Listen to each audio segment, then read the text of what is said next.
Old World, Florida. Dr. Narco Longo. Brought to you by the Florida Department of Magic. Welcome to Florida, baby.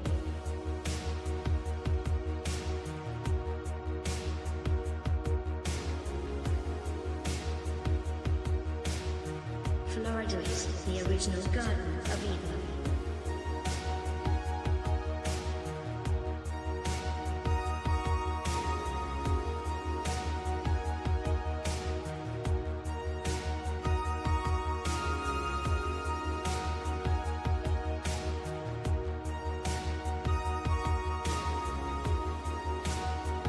Florida has the highest concentration of freshwater springs in the world.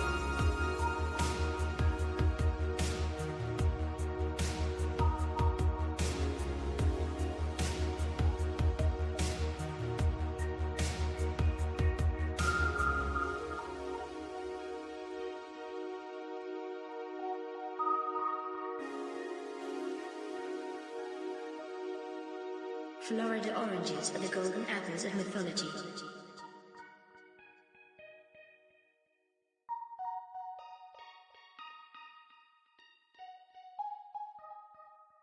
A race of giant men once roamed this peninsula.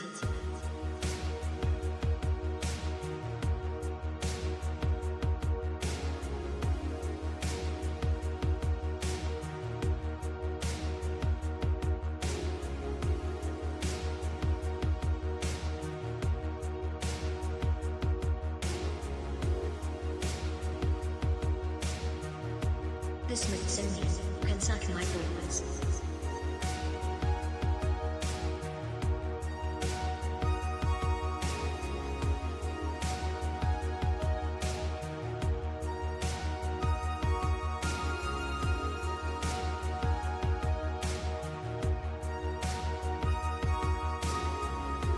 Florida is littered with many ancient megalithic ship anchors, known as Saxor stones.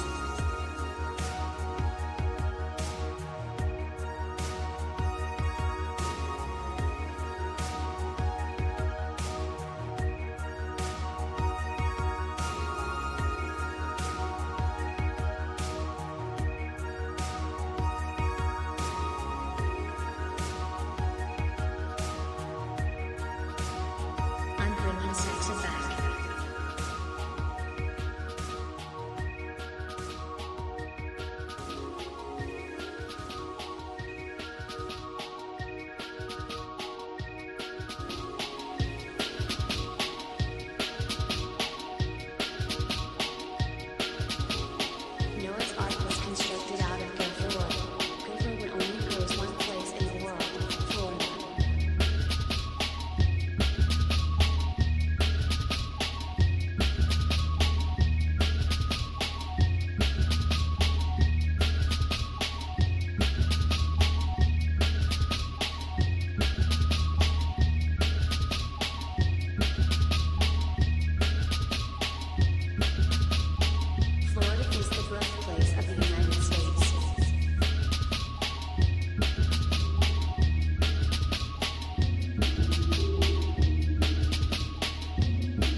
Is it a sin to believe in zodiac signs? Of course it is. Of course it is. What was she a part of? Astrology. You're inviting demons in. You're creating a portal when you get into astrology. Astrology is bad. If you do horoscopes, you could open demonic doors. Bible has many warnings against astrology.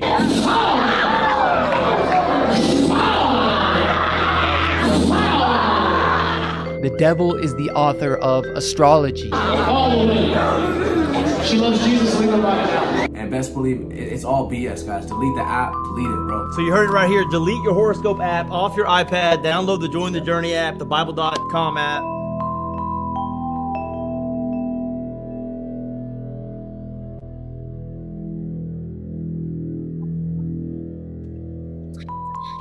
You heard it, folks. delete the astrology app. Go ahead and get yourself the Bible Discovery app, okay? Just get that devil out of your phone, okay? Oh, sorry.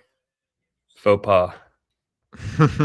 Sorry, had it playing on my phone. What's up, y'all? Hopefully we didn't spook you too much with that intro, but astrology, is it from the devil? Is it from man? Is it from the fallen angels? Or is it from God, the one good God in heaven? So that's what we're going to be tackling tonight. And we know what we think about the issue, but we're going to try and present it to you guys in a digestible format. And yeah, feel free to disagree, comment. Maybe we'll let people call in if they want. But yeah, man, disagree, agree, whatever. But I think by the time we're done with this, it'll be a pretty convincing case that the Bible promotes astrology in its correct usage. And in fact, many of the biblical prophets and greatest characters actually rely on astrology. So it's not just it's not just permitted, it is integral. It is consequential in the Bible. It's very important. So what's up, guys? Happy Saturday.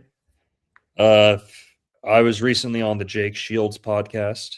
If you haven't seen that, go check it out. Jake Shields Fight Back podcast. And Tinfoil Hat podcast, my third appearance, coming out soon. Nice. Merlin, what's up with you, man? What's new? What's new? Just been doing readings, working, making videos, and just chilling. I was at the farmer's market today. Got some cheddar jalapeno sourdough bread, dude. Top tier. Top tier. So it's been a good day. Total goyslop. Total. Not even a little. Dude, it's the most anti-glory slop, bro. So good. No, it's not. I'm just kidding. Yeah. But the Zodiac, man, you did a video or stream not too long ago about Yahweh, right? Yeah. The Tetragrammaton and the Zodiac, and it's pretty cool. It was a lot of numerology more than biblical symbolism. So it was more towards that. But talking about the Bible and the Zodiac is one of my favorite topics because I'm very much more of an astrotheologian than anything. So I love talking about this. This is like my favorite topic, or certainly one of. Totally.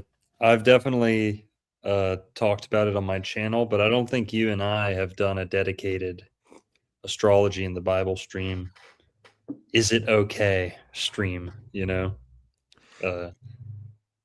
Yeah, it was like it was like on our very first stream together, like we talked about it briefly at the beginning of like episode 1 of the Casting Couch. And then we kind of moved on to other stuff, like the main topic of that episode. But yeah, this being the whole meat and potatoes of this one is going to be very, very good, I think. Chill, yeah.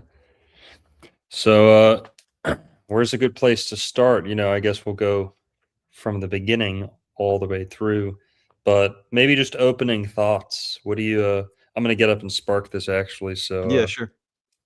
I mean, thoughts on astrology, the Bible, where do people go wrong? What are some common criticisms you hear aside from the devil or this or that? Yeah, so I mean, just like, well, that video was a perfect intro. That shit slapped so hard in the wrong way, obviously, but it's so good to talk against because that guy who was like, "Oh, astrology is a construction of the devil." That is the dumbest thing we always hear that as an astrologer or someone who's into astrology, and you like also like Christianity and the Bible, right? Having affinity for both things, for whatever reason, when you're talking to like normies, is difficult. And it's like, bro, who do you think created the stars? The devil or God? It's literally that simple. There's not much to that question. It's very, it's pretty rhetorical question. But why would you think that astrology is of the devil? Because, well, I'm not going to get into the scripture that we're going to talk. If we're starting in the beginning with Genesis, I'll leave that out of the equation for a second. But, God the Father, let's talk about some cool wordplay. Pattern, paternal. God the Father literally left patterns in the sky for us to follow. So that is undeniable. And why would God do that unless he wanted us to follow those patterns? Like the thing about astrology is it works so well. Like if you study astrology well and you know what you're talking about and you read the right books and study the right astrologers, you're gonna have accurate astrology. So it works well. God designed the heavens, and astrology, astrology, the logos of the heavens, is just making logic of the stars. And that's what's so cool about it is like the globalists, the anti-Goy people, they can't fuck with the stars. Like you just look up into the heavens, you observe, and you can reach your own conclusions. That's the beauty of it. And that's like going into conspiracy theories for a second. How like there was that theory that like, oh, Bill Gates is going to block out the sun. Remember like how that goes around so often? Bill Gates can never fucking block out the sun. Okay. Bill Gates wishes he could block out the sun. That's never ever going to be possible. Never going to happen. Yeah, dude. The heavens, like, bro, how is he even supposed to get that sacred bow from Skyrim to blot out the sun? I mean, he's not even a vampire. he's not even a Nord. You can't blot the sun out without the bow from Skyrim. Yeah, his ancestors are not smiling down upon him. That's for sure. Oriel's bow. Okay. You can't blot the sun out without Oriel's bow. But yeah, and what that's are your great initial thoughts, bro? I'm sorry, go ahead. Well, I was gonna say, that's one of my favorite things that I've ever heard you say is pattern recognition is paternal recognition, recognizing the father. That's some good ish right there. Yeah. But and real quick, just credit to Marty Leeds for that one. But yeah, sorry. Okay. Cool. I didn't. I like making sure I, not steal from people without credit. So sure, yeah. We all know some of those. Hey, exactly, right? We're not a fan of that stuff. So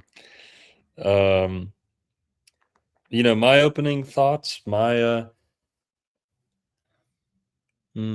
so I had never understood why people didn't like astrology from a Christian point of view. But growing up a little bit, getting to learn what divination is, I'd say, it's the same issue people have with tarot, really, is the divination element. Is people think that when you're doing astrology that there's like some entity on the other side of the chart. That's just not astrology at all. Astrology is the least divinatory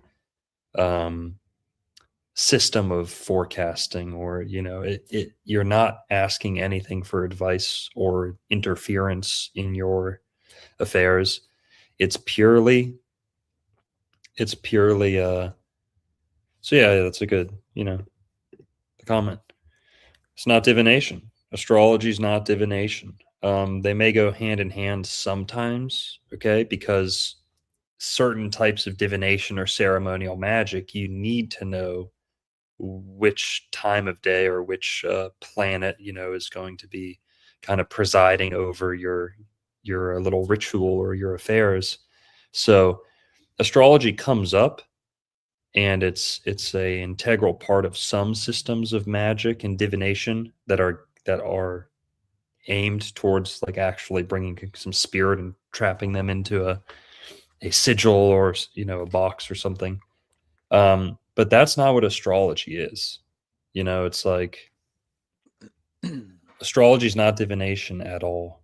You are just looking at the stars. It's more like the astrology is more like looking for deer's tracks in a trail, or like an animal's tracks in a trail. It's more like that than it is throwing shells on the ground and like seeing how they land. Like that's more divination.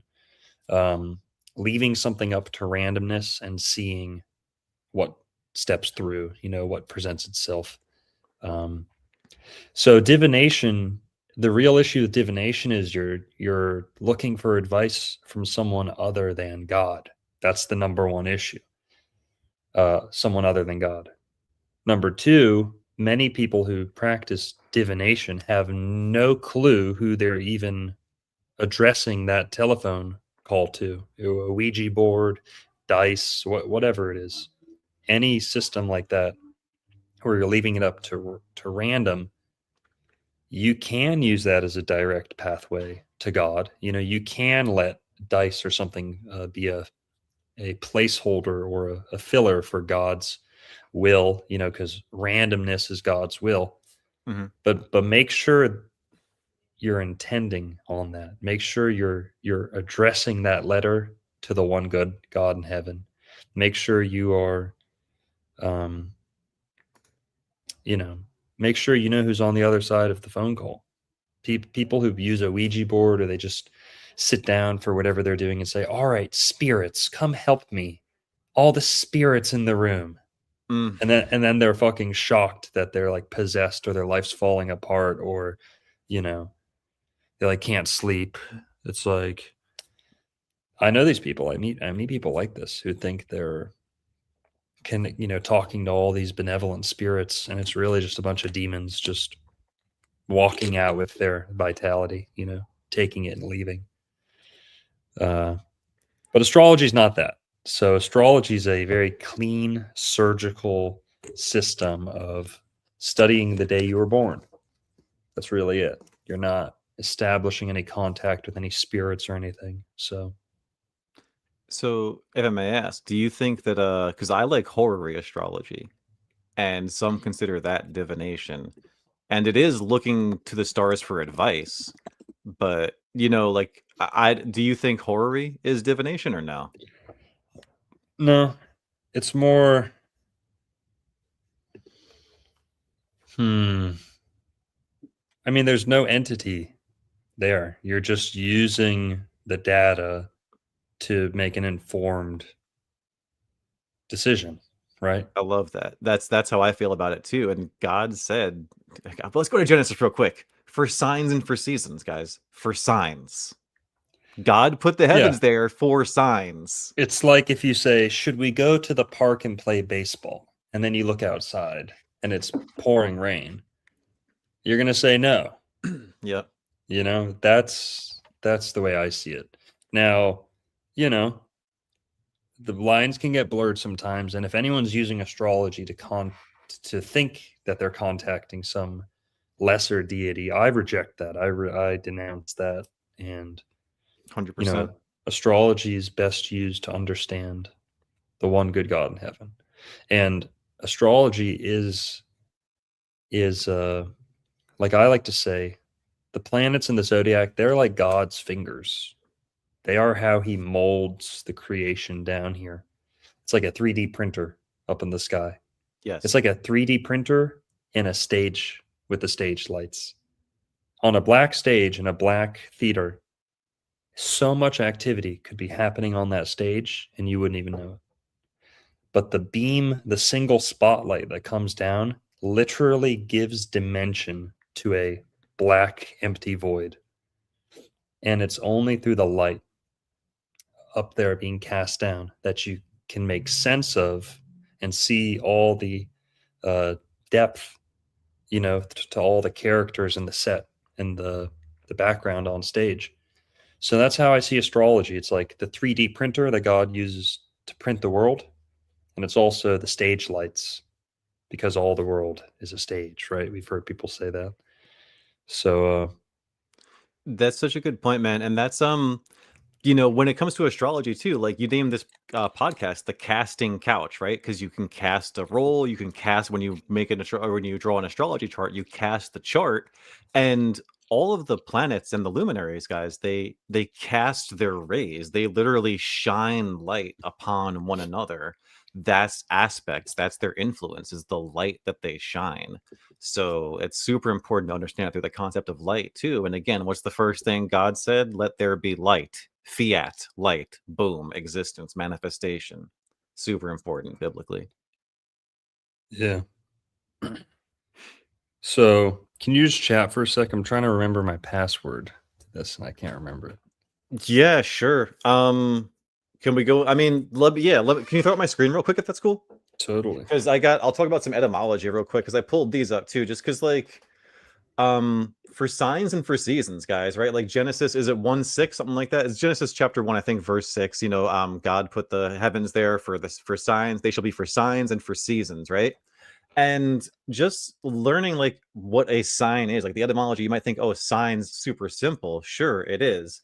But again, a sign is a symbol, it's an indication, an identifying mark, an omen. Oh, look at this. A sign in the heavens or a constellation. So right there, for signs and for seasons, the etymology of the word sign leads us to understand what that's all about. And then the etymology of season is actually equally interesting. You've got season, it's a period of the year, and then also a proper time or a suitable occasion. So like the example that Longo said just moments ago, that if you're going to go out and play baseball, well, is it raining? Maybe don't go play baseball.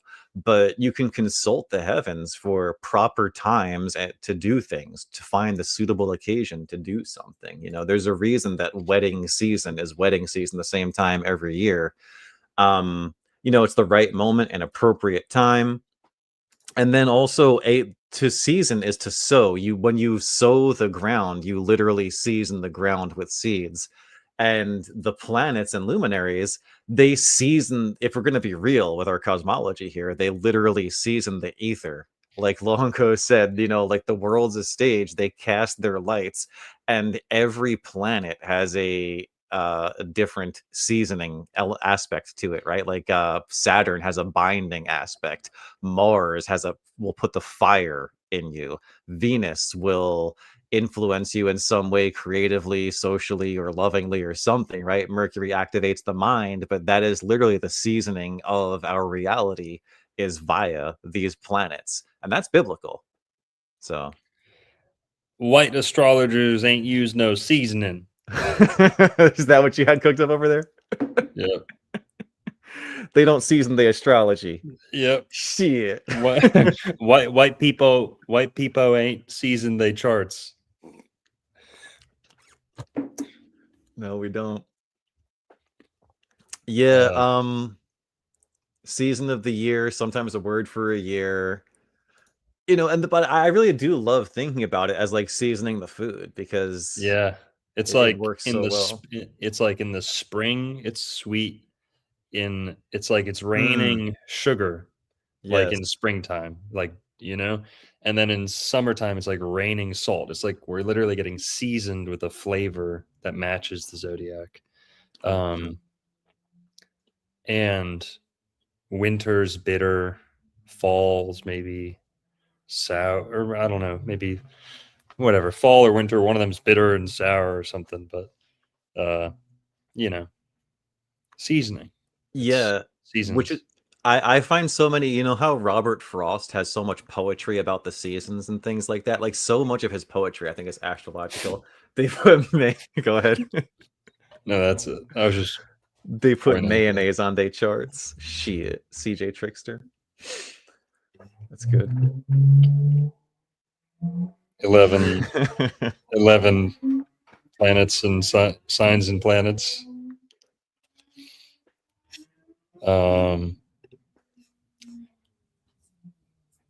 But yeah. Here, I'm gonna. All right, finally got into my Gmail. Sure. Yeah. Okay. So yeah, like so again, to improve the flavor by adding spices. That's what God did. God could have made just the sun and the moon, or just the sun if he wanted to, but the variety adds the spice of life. All of those different aspects are there for a reason. And look at that. Even the verb to season something, that's actually sick.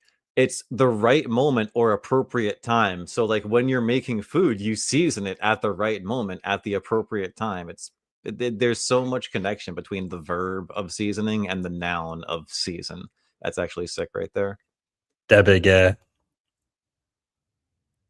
We was Dabig. praised. Dabig. What's that? I don't even know what that means. Dabig tough. That'd be tough. You don't know what that is? No, what's that?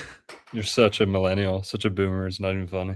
Yeah, dude, I'm old as fuck. This guy knows what it is. Dabig. Yeah, Dabig. Dabig tough. You're speaking of seasoning. It's no, it's all. I don't speak Ebonics typically. Oh, this ain't this ain't Ebonics. This ain't Oh. Ebonics. This is Wigarthan. This is Wigarthan. Oh,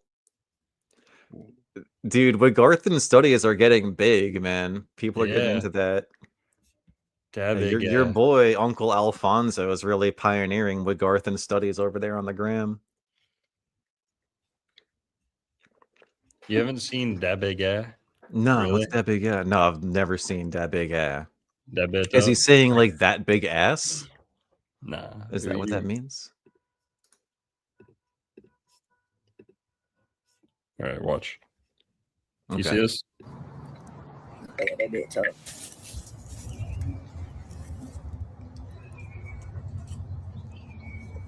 That big guy. Oh yeah. Appreciate you, buddy. Yes, sir.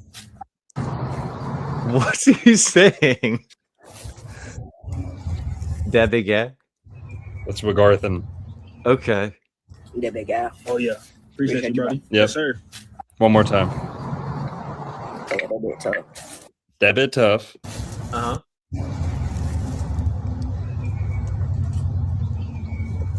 That big guy. That big guy. Is he saying that be good? I'm trying to.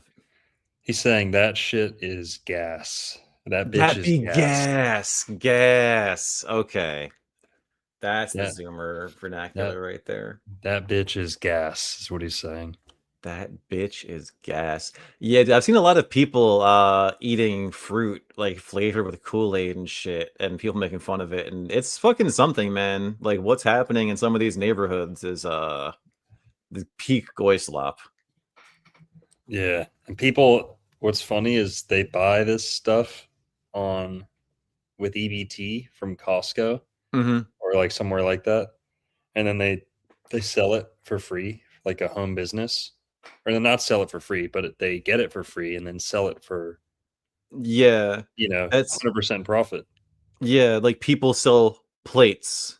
They go, oh, we're gonna make plates. They come pick up some plates. Yeah, plates paid for by the taxpayer that is on your fucking EBT that you're probably scamming. That now is making you money, so you can go ahead and buy whatever the fuck you want with it. It's ridiculous, man. The welfare system has to fucking go. Look what they did to my boy. I know. Look how the seasonings poisoned him. He can't even defiled speak, his brain. His brain's mush between all the jabs and all the shit that he's eating, and then all the shit that he's listening to. This kid stands no chance. Boy got no melanin. That's for sure. Yeah, the videos looks to be taken in Florida, but I could be wrong on that. Yeah, those trees on the right look like I don't know. I don't know what fucking Florida trees look like, but I assume it looks like that. Yeah, speaking of Dabiga, I'm gonna go run outside for a sec. Let's go through the Bible. Let's try and go verse by verse. Yeah, sure. We'll pull up Genesis chapter 1. First mention of astrology in the Bible.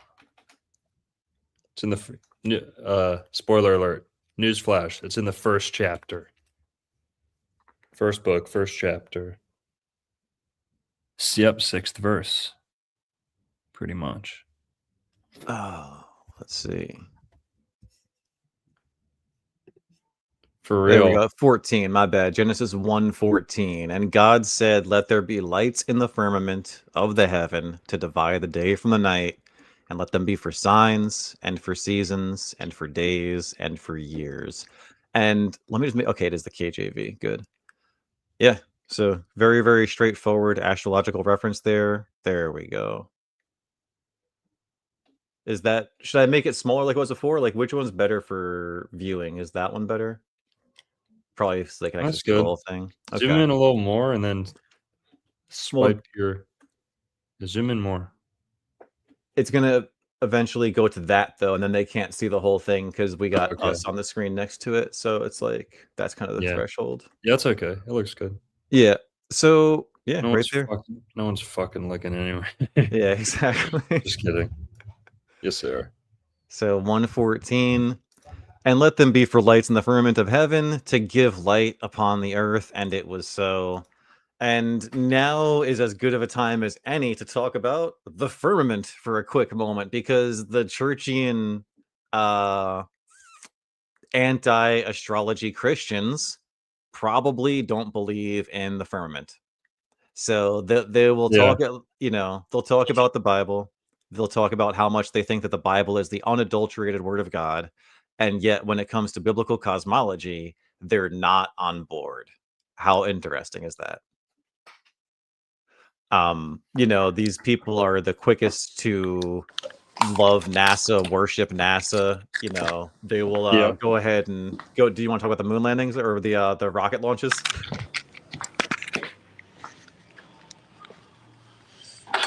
Okay, Longo's on a mission. Oh, he's got the shades on. Dope. So yeah, these people will literally talk about how much they love the Bible and then deny biblical cosmology and then go watch the rocket launches from NASA. Of course, NASA counts down T minus, add the T back to NASA. It's an anagram for what? We all know.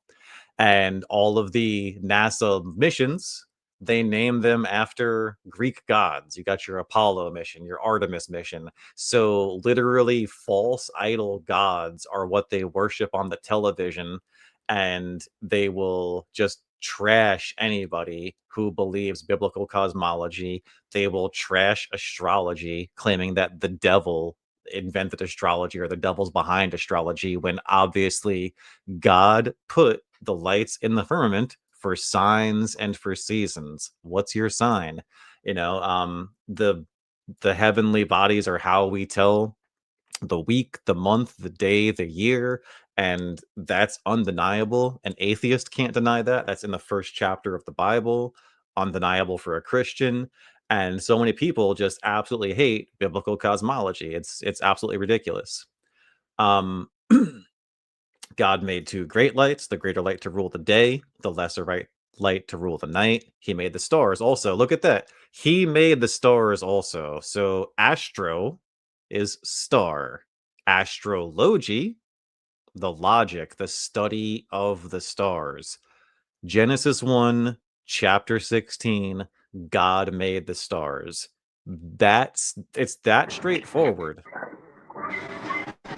Yeah, do you guys know how pissed off astronomers are that they couldn't call it astrology? Astrology is the original. It's the study, the logic, the belief, the attributing meaning to them. Astronomy is just naming, taxonomy, astronomy. A bunch of fucking dorks naming shit. Okay. Yeah, naming shit, and it's also mathemagic too. It's math magicians trying to make sense of the heavens, and that's why they get it so twisted, because all of modern astronomy, which is complete horseshit, is built on a very faulty foundation. You know, they make assumptions about distances based on, you know, redshift, blue shift, and all it takes is one bad presupposition at the bottom of the house of cards, and the whole thing comes crashing down. And every single layer of the house of cards of modern astronomy is completely ridiculous. So, you know, whereas biblical cosmology, it makes so much sense if you understand biblical cosmology and why the seasons, why Leo is hotter than Cancer, even though Cancer is when the sun is further north. You know, but if you understand biblical cosmology, that makes perfect sense. You know, but there's a lot to it. And also, can you hear me okay? When I'm Yeah, you outside? sound good actually. You sound good. Nice. So, you tell me what's worse, guys. Okay. Because, you know, you hear a lot of people saying, oh, you're worshiping the stars when you know, you're venerating the stars, you're giving them too much attention, you're worshiping creation instead of the creator. Number one, we don't worship the stars. Number two, we're going to get to it, but what is it? Fucking Psalms 19. The heavens declare the glory of God. They show his handiwork. They're like his best creation ever. If you ever doubt, look at the heavens. Okay? Your simulation didn't put that together. Okay? Fucking AI, that's not your matrix simulation slop. That's the rush strokes of the creator for see. But you guys tell me this. What is worse? What is worse? Taking God's greatest creation, Psalms 19, and saying, oh yeah, those are just a bunch of rocks. Just a bunch of rocks. You're taking God's greatest, highest, most heavenly creation and condensing it, making it terrestrial, making it 3D, making it, you know. That's, which one's worse? Venerating them a little too much, or calling them less than rocks? Yeah, that's a really good way to put it, man. And it's so funny. Like, just take something as simple as the moon. Have you ever seen a rock that looks like the moon? Have you ever seen a rock reflect light in that manner? Have you ever seen a rock light up a room entirely due to reflection of a big... The whole thing is so crazy. And people, it's so wild to me. And people will love it, and they will watch all these cartoons about, you know, these rocks floating in a vacuum, rather than look out and go outside, get some fresh air, and look up at the heavens. It's crazy. You know, God said, let the waters bring forth abundantly the moving creature that have life, etc. Let's go to some astrology. I'll pull up Psalms 19 real quick. Psalms 19 KJV. This is a good one. Everybody loves Psalms 19. The heavens declare the glory of God, and the firmament showeth his handiwork. This is what Longo was just talking about. I think, Longo, we did actually discuss this chapter, or this psalm rather, episodes ago. We went through the whole thing, but I mean, going through it again, not the worst thing in the world. Day unto day uttereth speech, and night unto night showeth knowledge. So the firmament literally shows knowledge every night. Shows knowledge. There is no speech nor language where their voice is not heard. Whose voice? The luminaries and stars and planets in the firmament, where their voice is not heard. So again, that goes to like light and sound, right? Like God said, let there be light. So there are two things there. God said, let there be light. So sound created light. And even with modern science, like modern mainstream science will admit that you can create light via sound. So there's a couple things going on there, right? We talked earlier about how the planets and the luminaries, they aspect each other by casting their rays. But there is also a resonant frequency of sound too. Like they vibrate, they pulse. That's literally how they affect the ether, is by their pulsations. They pulse and season the ether. That's literally what they do up there. And This says it plainly in Psalms 19. Their voice is not heard. They have a voice. They're singing a song in the heavens, the universe, the one verse. God created the universe, the one verse, which is this beautiful poem, which again, like all the world is a stage. We are all playing our part in this beautiful thing that is God's creation, you know? And people are so doom and gloom today, but a lot of truthers are getting it right, that like we're here to overcome the hard times. Like if you feel like these times are tough and like, you know, things are grim, don't fret, man. Things are going to be good. God's going to win. God always wins. Therefore, good always wins because God is good. Jesus says that in the New Testament. Let's continue with this. Their line is gone out through all the earth, and their words to the end of the world. In them hath he set a tabernacle for the sun, which is as a bridegroom. So the sun in the Bible often is referred to as the bridegroom. Very important, which is just the husband in a wedding. Coming out of his chamber and rejoiceth as a strong man to run a race. So, you know, again, oh, dude, let's talk some more really good etymology here. The sun every day goes across the sky. I haven't even heard Longo talk about this etymology yet, but guys, look at across. The etymology for the word across, in the shape of a cross.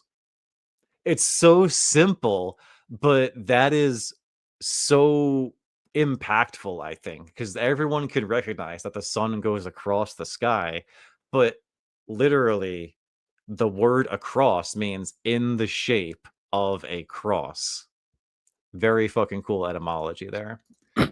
Oh, yeah. Welcome back, Dr. Longo. Thanks, man. Yeah, I just ran out for some coffee. Good. But I'm almost out myself. Yeah, you know, that's one topic that we did already, you know, focus on is when we did our show on the fixed signs and the, what's it called? The modalities? Yeah, the modalities. Yeah. The modality show we did, we covered the cross a lot. How if you know you're see, and this is the beauty of it. Okay, this is just like some treats are reserved for those who, you know, leave an open mind. And there's a huge debate about Jesus and Christianity, or early glimpses of proto-Christianity, or the kind of Christian symbolism, the cross especially, being throughout the Old Testament. People debate this. It's a huge source of discomfort for a lot of Jewish mystics. You know, sometimes they've actually taken certain books and verses out of the Hebrew Bible because they point too much at Jesus, or they point too much at, excuse me, they point too much at cross or Christian symbolism in the Old Testament. And, you know, the way that it's often presented today is that things were very Jewish and very, you know, Hebrew, and then, oh, Jesus comes, and then, boop, they're super Christian.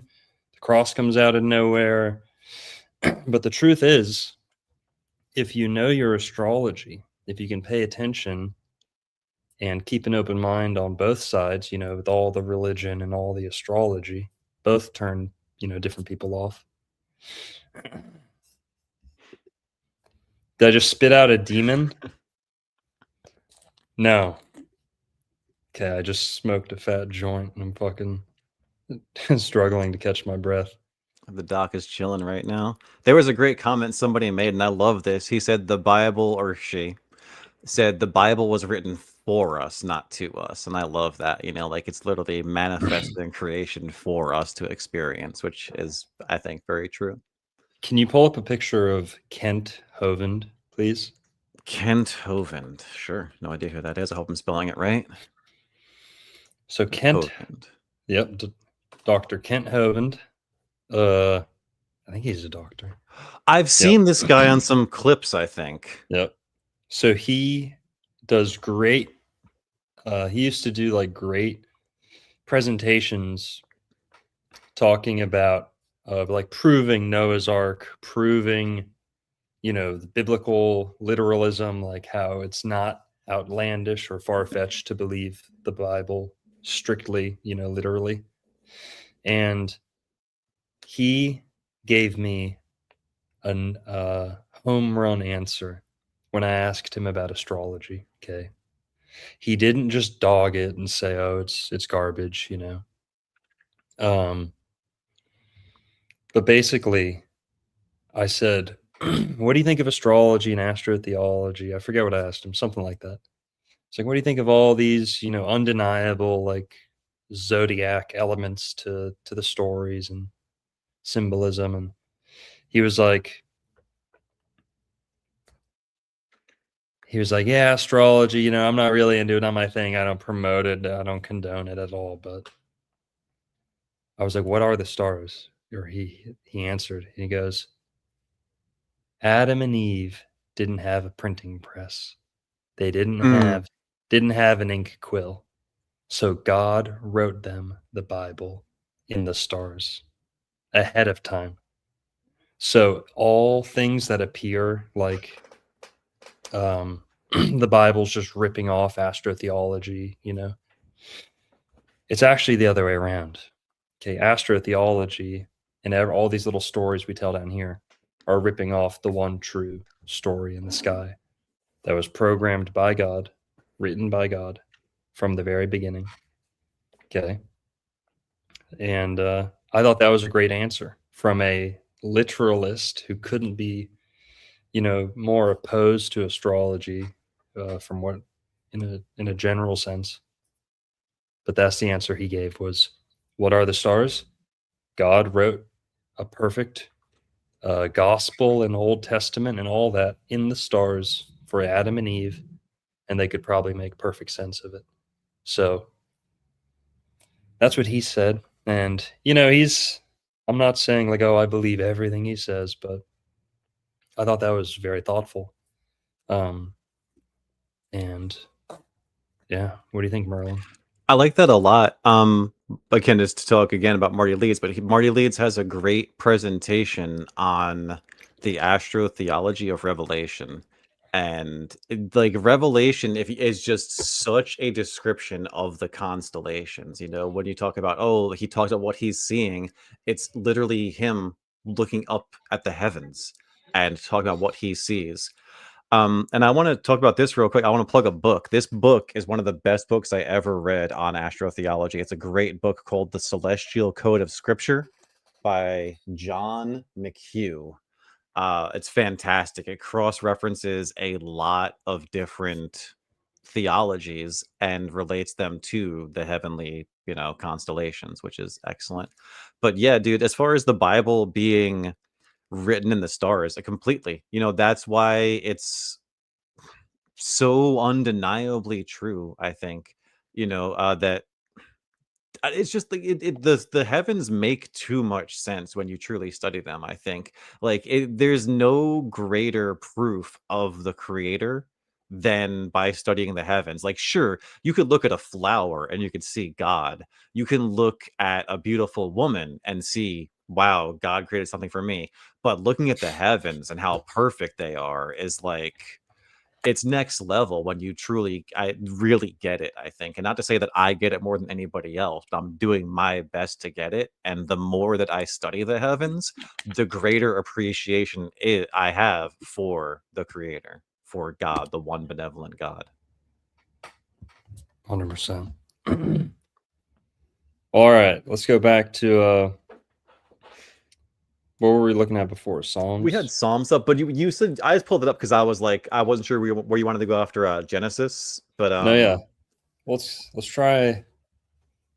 go look at your slides. But yeah, it's good to give context to what firmament means and all that. So for sure, yeah, we can come back to Psalms a little later. Sounds good. So the toughest hitting, I think somebody brought it up already, like Isaiah 47 that talked about divination. Longo hit on that already. But this is a list that I put together, guys, of the Bible verses that quote unquote condemn astrology. And the toughest hitting ones are like these four in the top. And then honestly, guys, it's so funny when you look into Bible verses that condemn astrology that you Google it. There's tons of websites that pop up talking about, oh, astrology is this, it's that, it's so evil. But so many of their arguments are so weak and flimsy, and like they'll take some verse out of context and be like, yes, this condemns looking to anything other than God. It's like, well, I mean, God created the heavens, so how is looking at astrology not looking at God? It's very silly backwards logic, I think, for the most part. Yeah, and again, kind of a rule of thumb to keep in mind the whole time is like Santos Bonacci says, we quoted earlier, the Bible does appear to condemn astrologers in certain instances, not wholesale astrology, but astrologers. It also condemns a couple other occupations.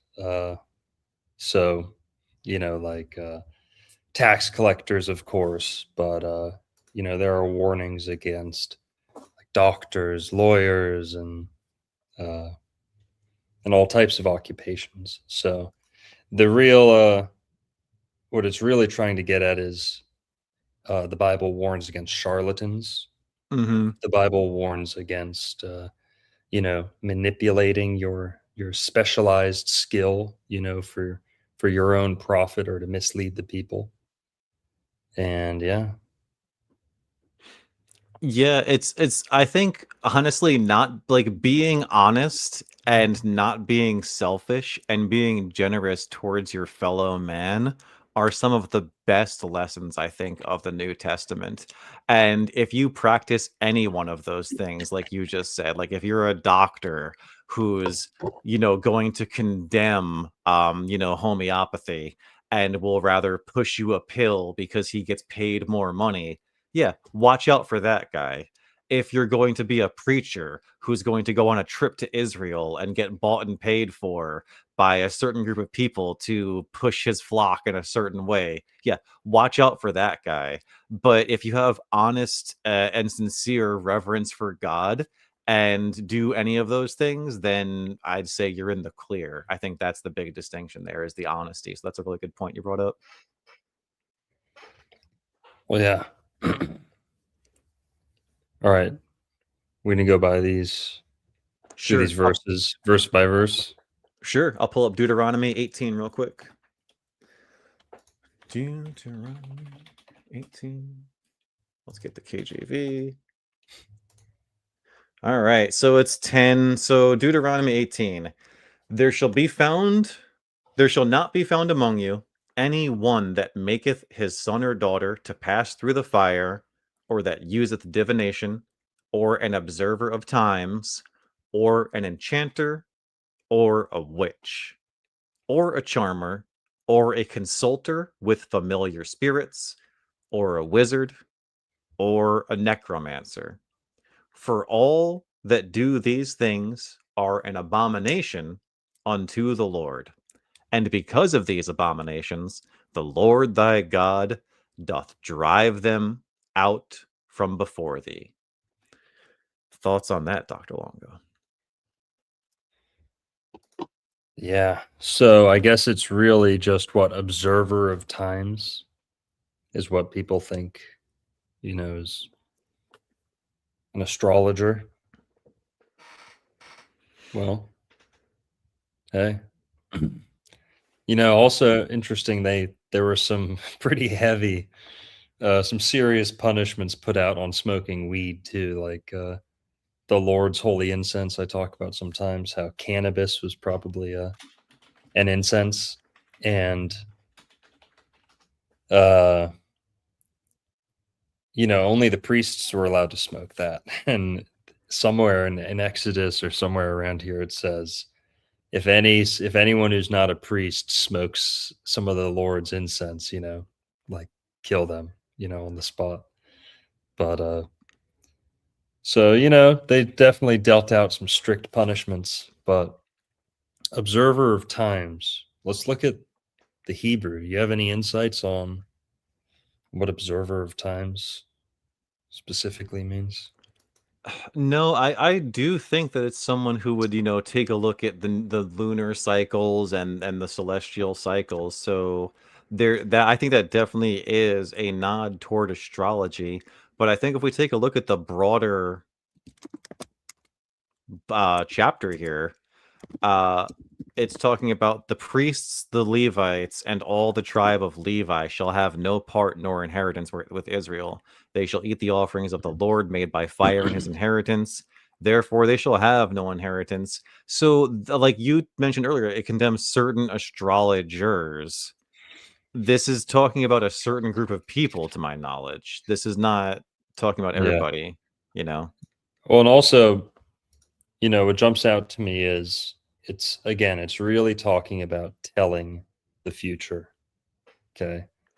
It's, for example, I warn against astrologers who say, oh, you're going to have 9 kids and you're going to have, one of your kids is going to die when you're 10 and this or that. So, going as far as to say things like that, I think it's not healthy. And I don't think that's what astrology is for.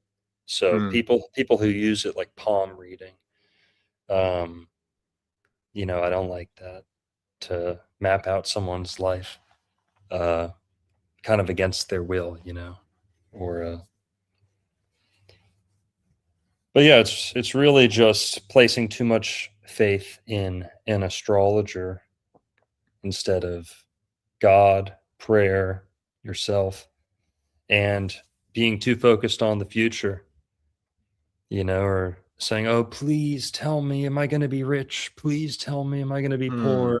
Are we going to get married or not? And as if you don't have a big, role to play in it. But yeah. Yeah. And Also real quick, I like this comment saying, like, a news reporter, an observer of times is like a mainstream media newscaster. Yeah, again, a sellout, somebody who will just do what they're told rather than do some real journalism. That's the big problem with mainstream media, which is why they hate independent journalism, which does such a better job of getting the truth out there. And yeah, just like you see, like in this chapter, guys, I see a lot of those nations. So it seems like he's talking about, in this chapter, astrology being poorly practiced in certain nations. This, like, the next one we'll look at with Isaiah, it's specifically about the fall of Babylon. But again, like we talked about earlier, there's good doctors, bad doctors, good priests, bad priests, good astrologers, bad astrologers, I would say. This is Deuteronomy 18. Yeah, 18. Yeah. All right, let me pull it up.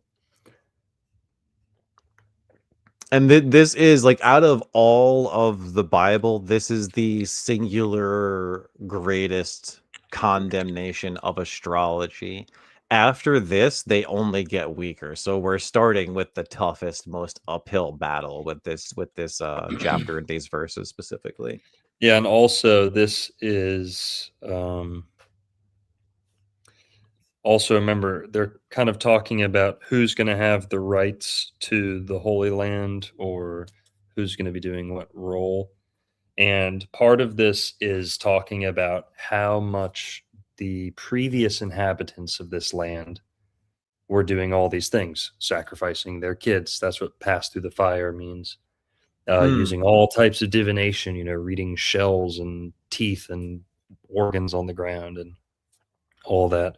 Necromancy, all that. So, forms of astrology were one of many, terrible things. Astrology was in the mix in some way, where all these previous inhabitants are doing all this witchcraft and disgusting stuff. And the Israelites are coming in there and God's basically laying out the instructions saying, don't do any of the shit that they were doing before. So if I imagine, remember, the Hebrews have their own Maseroth system. They have their own internal conception of astrology. If I had to put my money on it, God's saying, don't touch any of the wickedness that they left here after you move in. Don't pick up any of their habits. Don't do any of that. So they probably just brought with them the astrology they had, simple, prophetic, whatever the wise men were using to find Jesus, something akin to that. The Israelites probably had baked into their culture already. And also, we're gonna look at some. Maybe in a couple minutes, we'll look at some pictures of old Israelite zodiacs. Like zodiac wheels. The Hebrews, the Israelites had that. And the point you just made is really emphasized by the previous verse, because like when people talk about Deuteronomy 18, you'll see it's typically 18:10 through 12 condemns astrology. But like Longo just said, verse 9, the one that immediately precedes the verses that condemn astrology, it says, when thou art come into the land which the Lord thy God giveth thee, which means, okay, God has given you land. When you come into this land, you shall not learn to do after the abominations of those nations. So that's exactly what Longo just said, is like, hey, they were doing things very badly and very wickedly. Don't do it like that. Don't do that. So it's really, again, like good astrology versus bad astrology. And remember, astrology is not necessarily casting charts for everyone. Okay, that's a part of it, but the more practical elements are knowing when to practice which holiday. Remember, how do the Israelites know when to practice which holiday? Their festivals. Okay. The zodiac, part of it has to do with the cycling lunar year. Okay. So they're basing a lot of it off the moon, but much of their full moons or days of the week are in reference to fixed equinoctial, points or solstitial points. So it's always conscious of the zodiac, and you can't. This is another thing. You can't separate the zodiac and astrology from the seasons, as we already laid out. So you can't separate summer and talking about summer and the dog days of summer, and without talking about Cancer, right? Or talking about some of the other signs. So, all right. Which is one of the myriad reasons why tropical astrology is true astrology, and sidereal astrology, the only good that a sidereal astrology can do is the precession of the equinoxes, the age, the astrological age. It tracks the astrological age and the fixed stars, which do vary in accordance with the signs, but the signs are fixed. I mean, you could say it tracks it, or you could say it rejects it entirely. I mean, many Vedic sidereal astrologers are operating from the perspective that the whole zodiac needs to be corrected, and it was only invented recently. And they're basing this off Neil deGrasse chicken, Neil deGrasse Tyson chicken wings. So, he's the number one sidereal astrologer on the planet, if you guys haven't heard. Yep. So, but yeah. All right. Also, another thing is, if you're, they could be condemning astrology in a sense here, but guys, this is also in this same chapter, God's laying out, instructions for sacrifice somewhat, and this mindset is part of the sacrificial system somewhat, that would later be repealed entirely, fulfilled completely by Jesus. Okay, so this system may have been valid, okay, for a time, but as a whole, this is getting repealed and fulfilled later on by Jesus. So again, if you're taking this at face value as a whole condemnation of astrology, you'd also kind of have to accept that we're not sacrificing animals today either.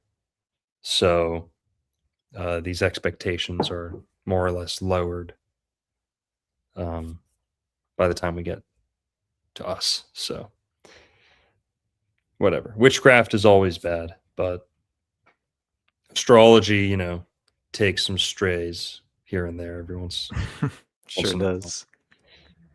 You know, it's as much as I love astrology, sometimes your village is probably just too fucking wigged out, and you just got to be like, all right, enough with the astrologers and the tarot and the fucking bead readers and the organ. Like, just listen up for a second, okay? Just put all that shit to the side. You know, we've got shit to do. We've got important business, and at some point, you know, you don't need astrology like every you know, at every junction of life, you know, where you kind of sometimes all you know, God's enough, just your own common sense and, you know, people sticking together and everyone buying into teamwork and stuff like that. And, you know, maybe, you know, putting too much faith in astrology is sometimes by some people practiced by the wrong people and obsessed over too much is, you know, a bad ingredient in a cohesive community. So what do you think?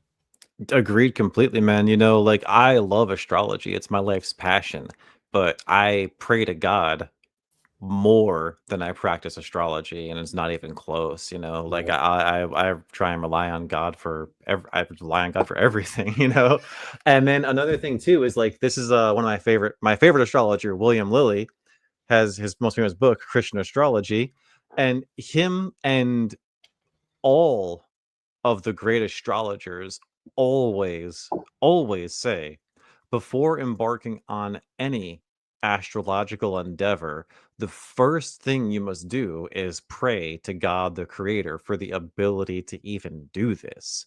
Because without him, there is nothing. So, step one to practicing astrology well, in my opinion, is prayer, devout prayer to God. And then you can go from there with your astrology, looking at God's creation, the heavens, the firmament. So yeah, that's what I would say to add to that. Yeah. So, you know, what I was just trying to convey there is at times, you know, the prophets, the patriarchs, they're just like fed up with people going and seeking their outside, you know, someone's, you know, everyone's got to stick to the program sometimes. And, you know, so I think that's all that's going on here is, like we said, they're addressing the dark witchcraft that was already in that land before they moved in.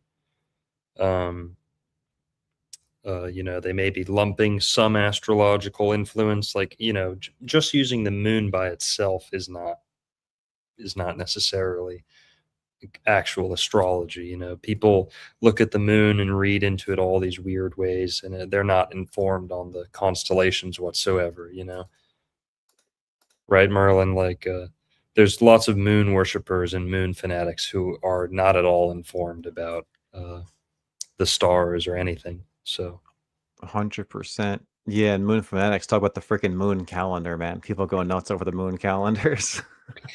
yeah, I think if I ever edit the Bible, I'm gonna put in right here. I'm just kidding.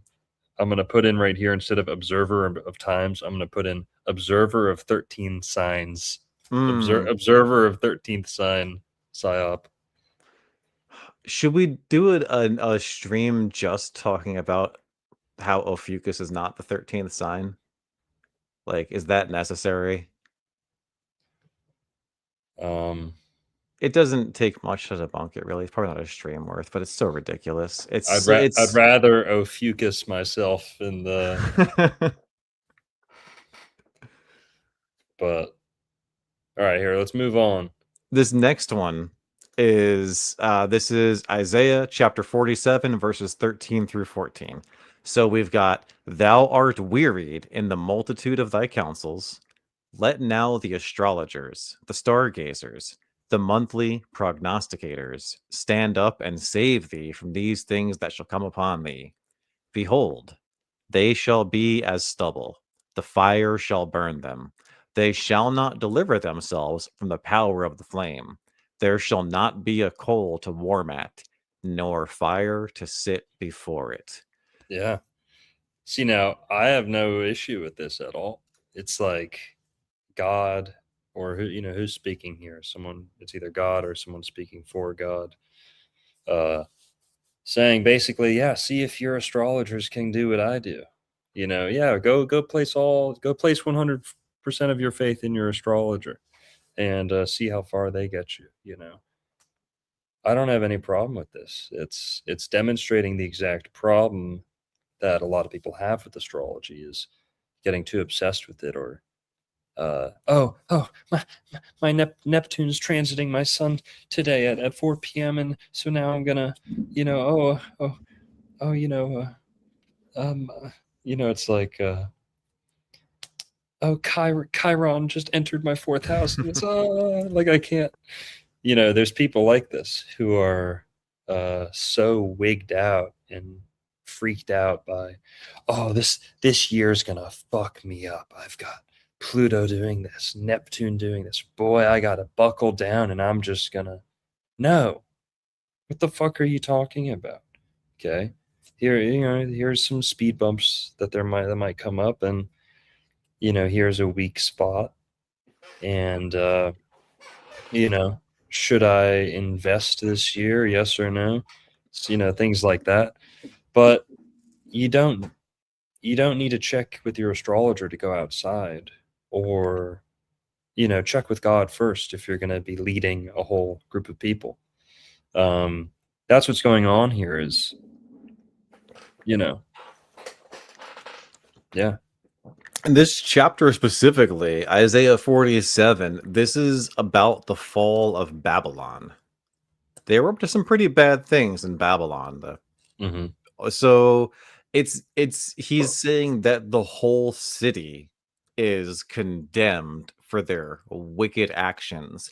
That's why he's saying none of you can stop what's coming, not even your astrologers. So even there is some admission to the power of astrology, but God's will can, if you are working for the wicked ones, which again, there are astrologers out there who are working for the wicked ones, who were in the files probably and whatnot, right?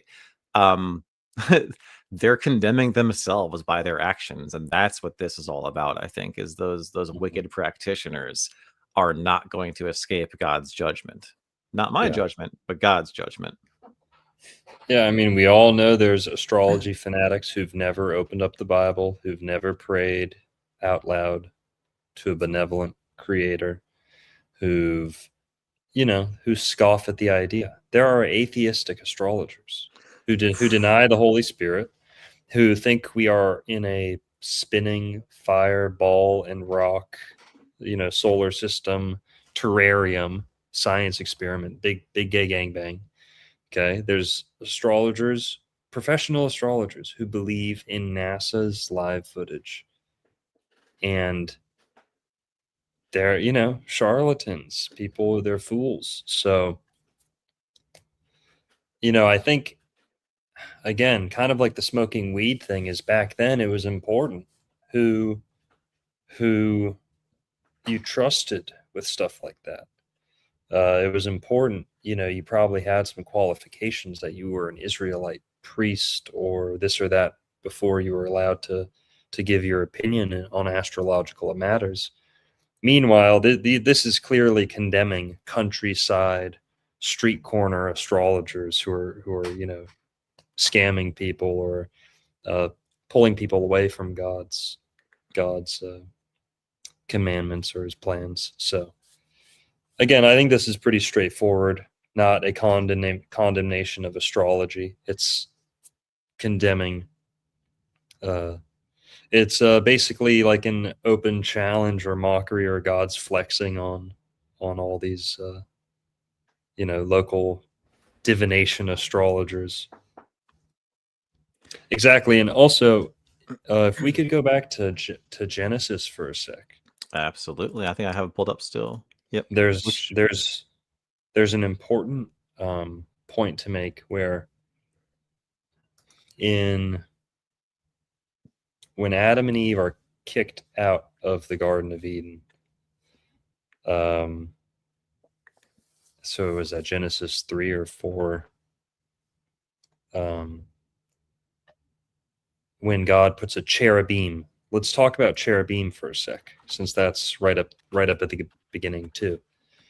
And this is going to show how God didn't only create the stars and the signs and the seasons and divide the signs, which are clearly as 12 signs of the zodiac.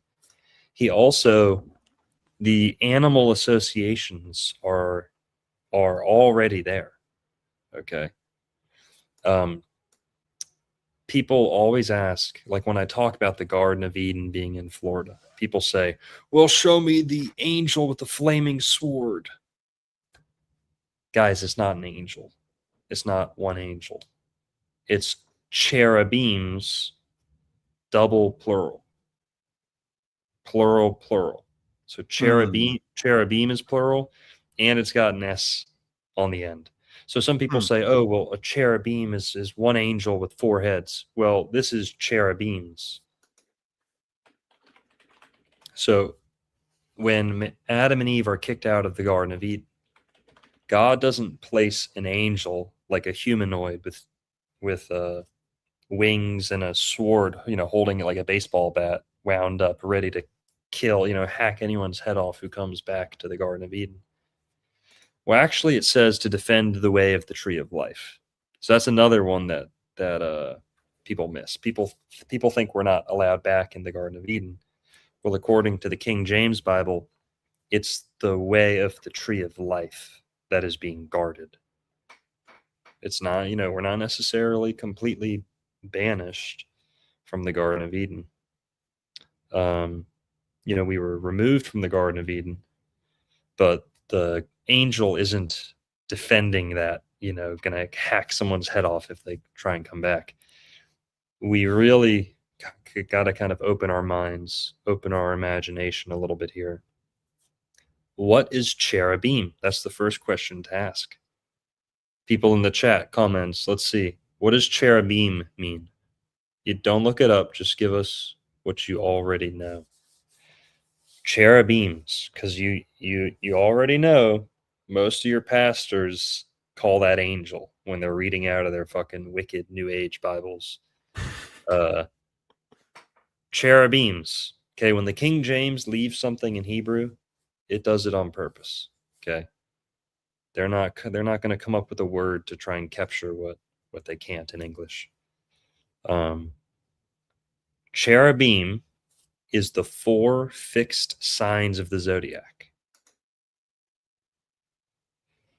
Cherubim, as per later descriptions, visual descriptions of what cherubim is, it's a being or an entity or an arrangement. That's a better word. An arrangement of bull, lion, eagle, so hawk, raptor, beaked bird of prey, and then the last one is the man or the humanoid angel. So only the last cherubim, the 4th out of the 4, is your conventional angel with a humanoid face, kind of genderless. That's another Aquarius thing. So when people think of angel, they only think of the Aquarius angel. And this is the cross, guys. If you've ever seen a zodiac, go check our modality show. Leave that picture back. That's a good picture. Yeah, it's a great one. It's perfect. But after this, do you have that slideshow where we showed the crosses? Oh yeah. That would be a good one to show after this. For sure. So the cherubim is the 4 fixed signs of the zodiac. These are also what I like to call the golden signs of the zodiac. Okay. These are the animals most likely to be painted gold or smelted, and like made from a solid metal back in biblical times. The bull, golden calf, Mm. bronze bull, lion, golden lion, of course, eagle, golden eagle. We see those a lot even today. And then the human, or the cherub, right? So people say cherub, they're like, oh, it's a genderless youth, like a baby angel. Guys, that's only the last one, Aquarius. And by the way, that's why Cupid, Saint Valentine, is in Aquarius. It's the genderless cherub, single cherub. Cherubim is all 4. You can't just cherub pick the baby. Nice. Cherry pick's pretty Yeah. good. I love the triangle above this too at the top. It's God as a triangle is there's a lot of gravy in that. It's extremely Trinitarian, and the Trinity is such a deep topic, honestly. You're gonna like the book I'm working on then. Yeah. Yeah. Sweet. That's all I'll say. That's awesome. So yeah, cherubim is the 4 fixed signs of the zodiac. Taurus, the bull. Leo, the lion. Scorpio, this one throws people off. People think Scorpio is the scorpion. That's just the symbol for Scorpio. The true totemic animal, the real animal historically associated, especially from the biblical lens with Scorpio, is the eagle or the hawk. And then the last one's Aquarius. So all of the air signs are kind of humanoid a little bit. Gemini's twins. Libra is Lady Justice or someone holding the scales, right? And then Aquarius is the angel or the water bearer, right? So either way, it's a humanoid. Mm-hmm. The air signs are all pretty humanoid. Now, yeah, what else? I mean, just the Scorpio symbols are so cool, because the reason that there are 3 animals that are emblematic of Scorpio is because Scorpio rules what? The sexual organs. So there's 3 ways in which to rule your or to use your sexual organs, and the scorpion is the lowest. That's stinging yourself. That's poison. That's using sex as a poison. That's fornication, degeneracy, all that stuff. That's like scorpion, low vibrational sexual energy. Whereas the snake, well, that's the sine wave. The snake, that's generation. That's if you create life. And then the eagle is raising the chrism, essentially, is the eagle rising above and regenerating. So Scorpio, you can be a degenerate, a generate, or a regenerate. Those are the 3 animals of Scorpio, essentially. Nice. Yeah, and you also hear people tell it Scorpio, eagle, phoenix. Mm-hmm. But yeah, the same principle, kind of. Yeah, and that's exactly going back to raising the chrism, like regeneration. It's rising above, soaring above your lower nature, your desire to fornicate and take the easy path, like rise above that. Don't be a degenerate, use your mind to overcome your animal nature, Yeah. Now, doing the symbol of the cross, by the way, the 4 fixed signs of the zodiac, they're evenly spaced across the zodiac and they form a perfect cross. This is like the golden cross. Some people, I've entertained the idea a little, believe that there isn't a whole golden age, that it's simply the fixed signs that are the stable ages. So like cardinal is all about beginning. Things are getting built up. There's competition. It's almost like Aries, you know, fighting, beginning. And then things stabilize in the middle. What's built can be enjoyed. You know, there's time, lots of time to enjoy things, stability. Then the mutable signs are all about ending, destruction, right? And again, this is on the grand scale. This is talking about the ages, which actually go backwards. So zodiac goes backwards on the ages. But historically, believe it or not, Judaism believes in a 6,000/7,000 year timeline, a cycling, renewing timeline of the earth. That there's 2,000 years of creation, 2,000 years of stabilization, 2,000 years of not destruction, but unfolding, or like apocalypse, or they call it messianic age, is the last 2,000 year chunk. And then there's a 1,000 year like sabbatical at the end of an extra 1,000 years, making 7,000. So yeah, 6, 7. Correct. Yes. The 6 turns to the 7. That's like the sabbatical principle. But yeah. So also Columbus believed in that too heavily. The 6,000 year timeline to the world. And you know, it fits nicely with the astrological ages.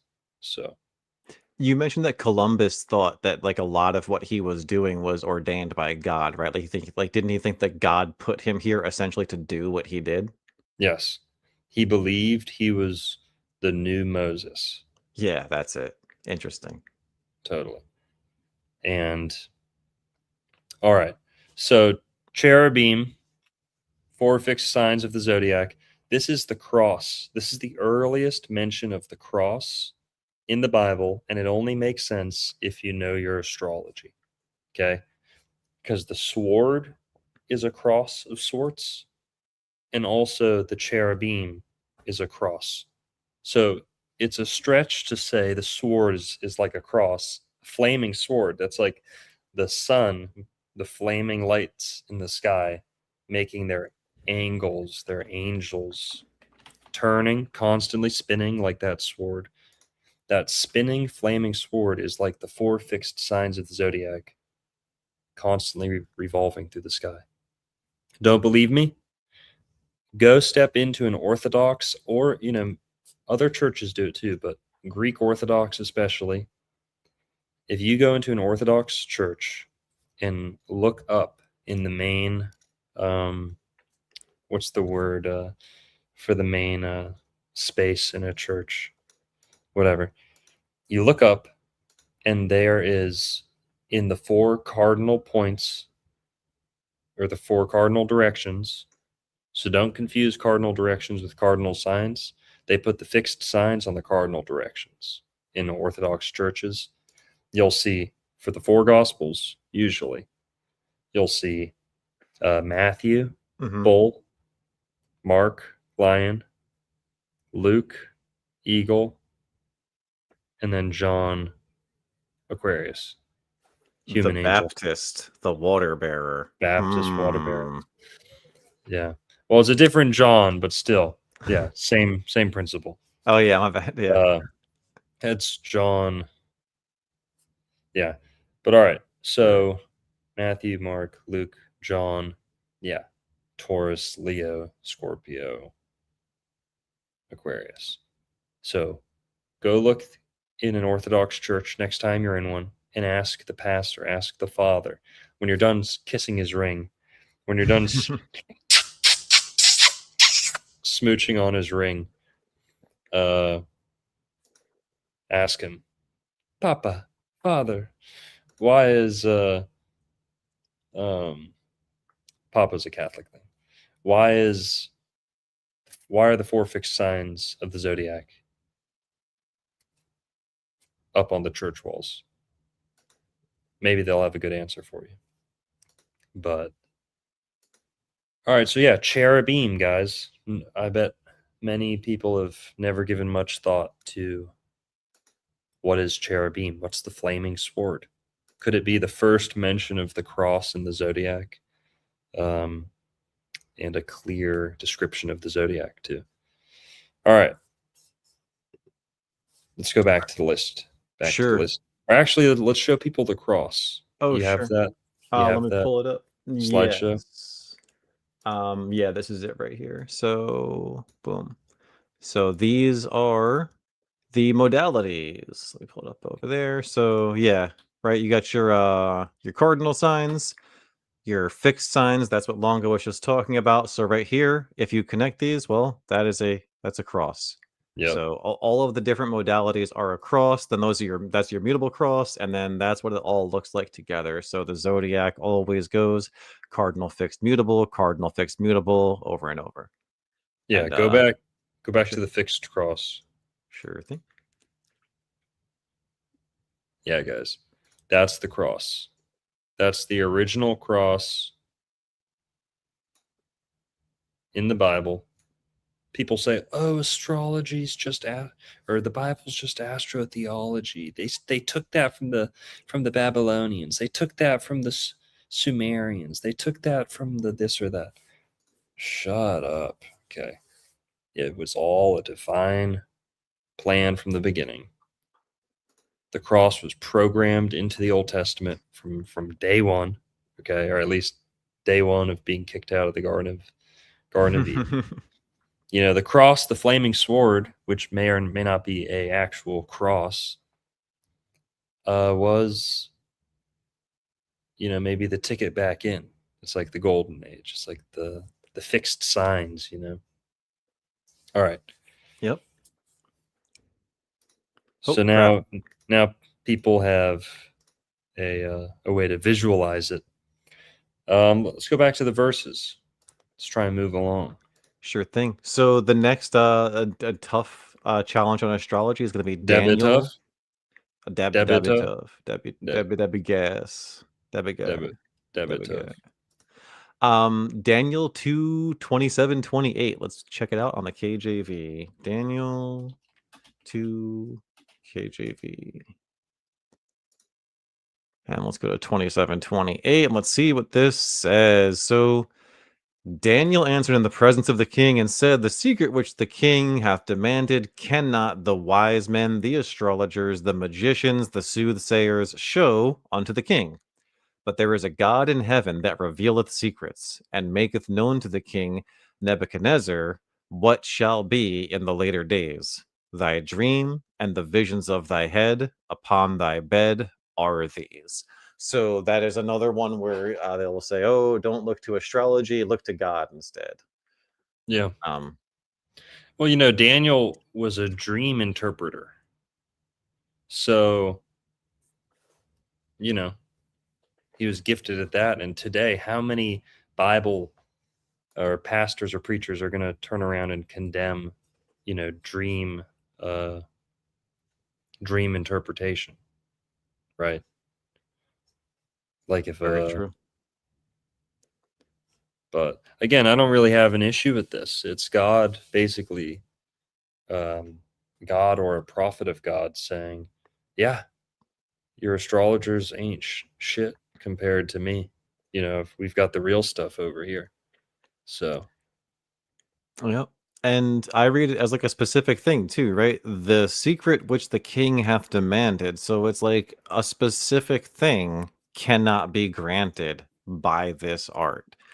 And it is very specific of one specific question in this chapter, I would say. Yeah, and the king has his witches and his magicians and his losers and this or that. Those aren't the Israelites. Those aren't their native astrology, right? Their ancient traditional approach to astrology, the Mazzaroth, all that. So again, I don't really see a problem here. It's like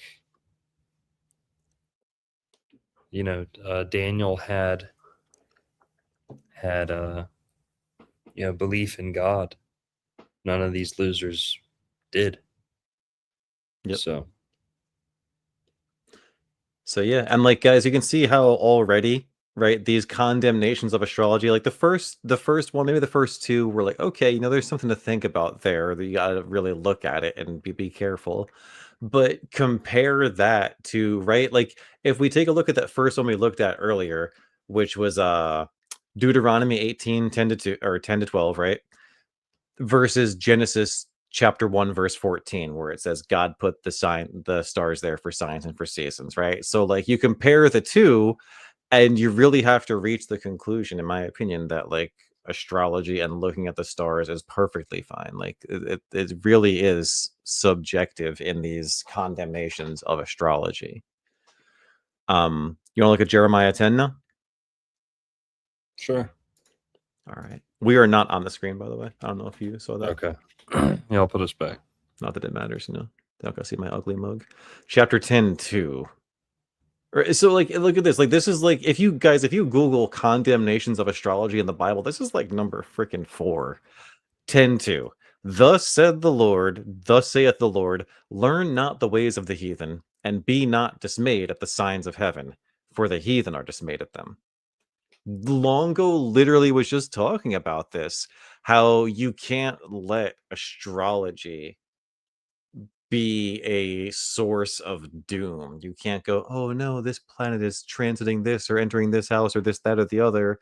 It's have faith in God, like look to the heavens for signs and for seasons and practice astrology well. But no matter what, like, I made a lot of content this year about how Saturn is in Aries. Saturn's in its fall, which is going to provide challenges. But on the other side of these challenges that we are going to be faced with, we're going to come out stronger. So every challenge that God gives you is literally an opportunity for growth, right? No gain, no pain, no gain. So that's what it's all about, I would say. Yeah. And yeah, just don't be dismayed. If someone says, oh yeah, Saturn's going to be in its fall or Saturn's not going to be doing good things to your chart this year. All right. I'm not dismayed. I don't give a shit. How about your baseline starting point is every day is extreme chaos and danger and haphazardness. And if we can pull one glimpse of hope out of an astrological forecast, that's a good thing. Like I like to say, start off with the moon or, make sure the moon's working in your favor. It's easiest to wrap your head around. But eventually you could pick a planet and hope for the best. Pick a planet and see what it's doing and let it be the guiding light in that affair, instead of trying to account for every single factor in a chart. There's always going to be a slightly disadvantageous arrangement position aspect in your chart. So if you're looking at your chart saying, oh, Mars is conjunct Venus, like, oh, they're those planets are neutered, they're done, like, oh, my love life, or like, or if it's happening this week, but Mars and Venus are conjunct, or whatever it is, wherever any planet is. If it offers good things, great. If it's offering not so good things, all right, whatever. You were already going to run into trouble, whether you knew it or not. And don't be dismayed. I think it's pretty easy. You really don't have to overthink this one. Don't be like the heathen, pulling a tarot card for every decision they make in the shopping, in the grocery store. Oh, should I get biscuits or muffins? And they pull a card or they swing their pendulum. No, fuck that. That's weak, fragile, moody, you know, it's too iffy, it's not principled or concrete, you know. So same thing with astrology, you know, don't just use it to look for uh, things going wrong or bad things happening this week or in your chart. Only look at it as something to boost what would otherwise be haphazard or random. What do you think? Agree completely. Yeah, this is a super simple one, and the condemnations of astrology start getting so weak in the Bible. It's actually crazy, because the Bible is an astrological book. At the end of the day, it literally is written in the stars. Next up, Leviticus 19. Let's see what's up. All right, what is this going to be? This is going to be like the punishment for an astrologer. If I had to bet. 26. All right, 26. It's like right here, like, ye shall not eat anything with the blood, neither shall ye use enchantment nor observe times. This, I mean, we gotta look at the context of this whole chapter and see what's up with this, honestly. I have no idea what Leviticus 19 as an overall is about. It's a little okay. It's God talking to Moses, saying, "Speak unto the congregation of the children of Israel, and saying to them, Ye shall be holy, for I, the Lord your God, am holy. Ye shall fear every man his mother." So it's instructions from the Lord to Moses to convey to the children of Israel. And then going down to 26. Ye shall not eat anything with the blood, neither shall. So again, I would look at this as Old Testament versus New Testament, and also like, okay, so astrologers use this to condemn astrology. Do they eat blood? Or rather, Christians say do they eat meat? You know, what's their blood sacrifice looking like? You know, I don't know. What do you think about this one, Longo? Ye shall not eat anything with the blood, neither shall ye use enchantment nor observe times. Again, I see this in the sentence together.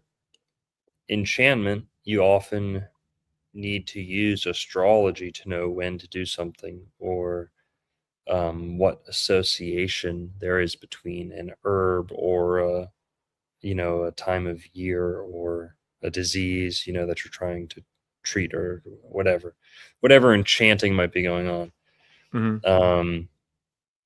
Trying to pull a certain spirit out with a certain perfume or incense or herb.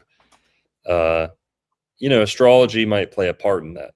Astrology does hold kind of the when, why, or how for almost anything.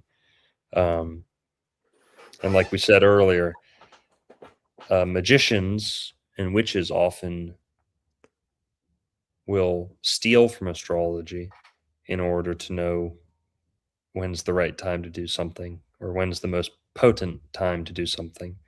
So, yeah. Don't eat something with blood. So maybe that's all flesh, or just something that's living as you're eating it.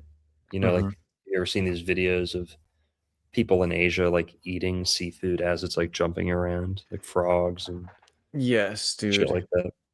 Yeah. But neither shall ye use enchantment nor observe times. So remember, observing times does not equate to the Mazzaroth, because later on, I believe KJV leaves Mazzaroth untranslated later on. So there's clearly a distinction between observing times and paying attention to the Mazzaroth.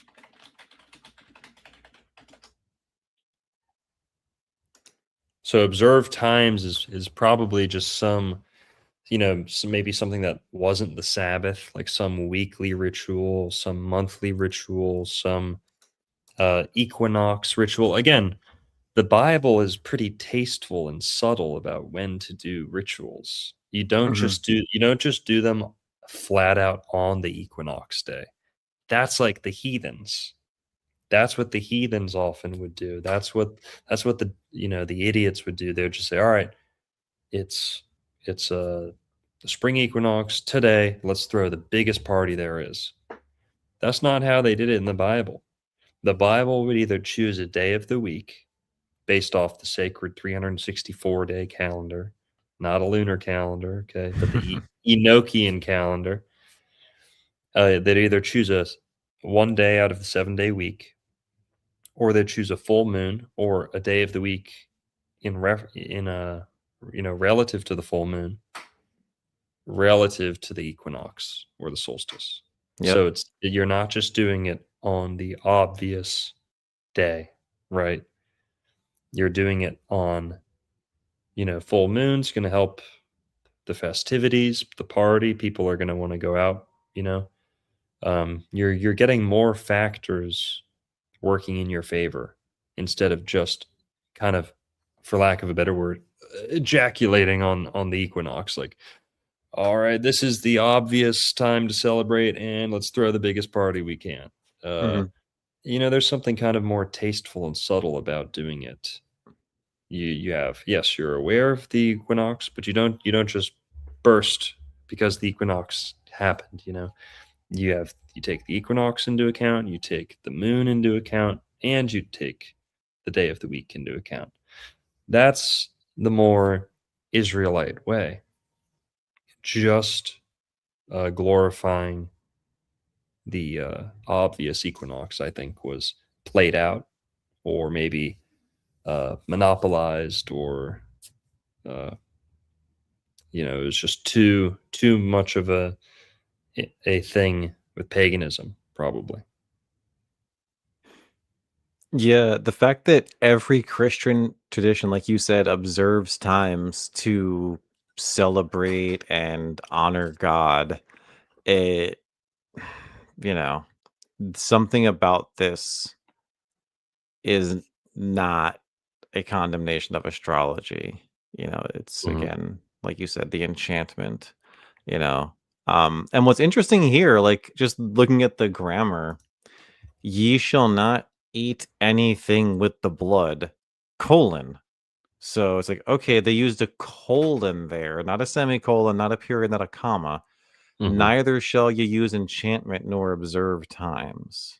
Right. So those things are subject to the blood.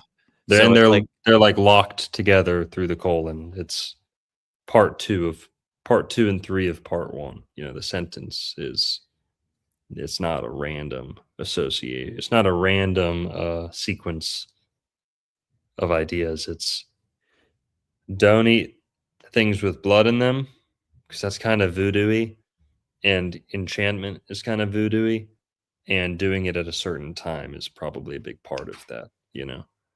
Yeah, then that's again like the blood sacrifices of the old temple. Like it's no good, sacrificing animals, like maybe perhaps, trying to transfer your sins to a chicken may not be the holiest way to go about repenting for your sins. Perhaps. Stuff like that, where you don't sacrifice the innocent to preserve yourself at a certain time. Oh, yeah. All right, man. What's the next one? Next up, that was Leviticus. So Deuteronomy 4:19. Let's go back to Deuteronomy 4:19, KJV. Pull it up. And we'll just go to 4 in general just to get the whole context. Go down to 19. And lest thou lift up thine eyes unto heaven, and when thou seest the sun and the moon and the stars, even all the host of heaven, shouldest be driven to worship them and serve them, which the Lord thy God hath divided unto all nations under the whole of heaven. Yeah, so this is pretty easy too. Don't worship the sun or the stars or the planets. Like, don't worship them. Don't, what's a good example? Like, Islam and the crescent moon or the star or something, that probably crosses a line of veneration. I like all the planets I see the planets as like the council of creation, that it's like the board of directors, but God's still the owner, built the company up, built the company up from the ground up by himself, still the, majority shareholder, everything boss in every way. But there is a board of directors. There's a council that's been assembled to do his bidding, and work is delegated. It's like I like to say this about Saturn. Um, if you were the boss, if you made a fun, great, amazing, timeless organization, and you were the face and the creator, would you be the guy firing people? Would you be the guy? Would you be the guy docking people's pay? Would you be the guy, reprimanding people, micromanaging? No, you're gonna hire a fucking motherfucker who's like okay, kind of getting shit on, or as maybe a more sour disposition, who doesn't need to worry about being the face of the company. They can just kind of grind, right? The Saturnian way. That's such That's a like good what word for Saturn. that's like what Saturn is. It's like the executioner, the you know the guy at the office who has to fire everyone else, the guy who has to check in on you and micromanage and pressure, apply pressure, things like that. So there's someone at the office whose job it is to be the unlikable guy, or whose job makes him by nature unlikable. That's kind of how you can look at the planets too. And by the way, that's what Elohim is. Maybe we should have gone back. Can we go back to Genesis for a sec? Sure. Okay. Any specific chapter? Genesis 1. Does it say Elohim in the King James Bible? I don't think so. No, it doesn't. In Genesis. But in Hebrew, I think most people know the first God in the Bible, mention of God, if I'm not mistaken, is Elohim.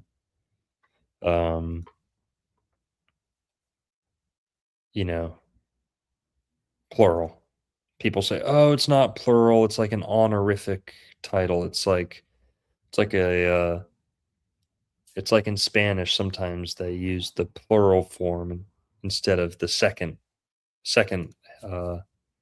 person. Address. They address someone as plural out of respect, like they. It's like you're introducing someone at a speech, and you're like, they served 20 years in the armed forces. They were awarded this. And the person standing next to you, you're like talking them up, in an honorable way.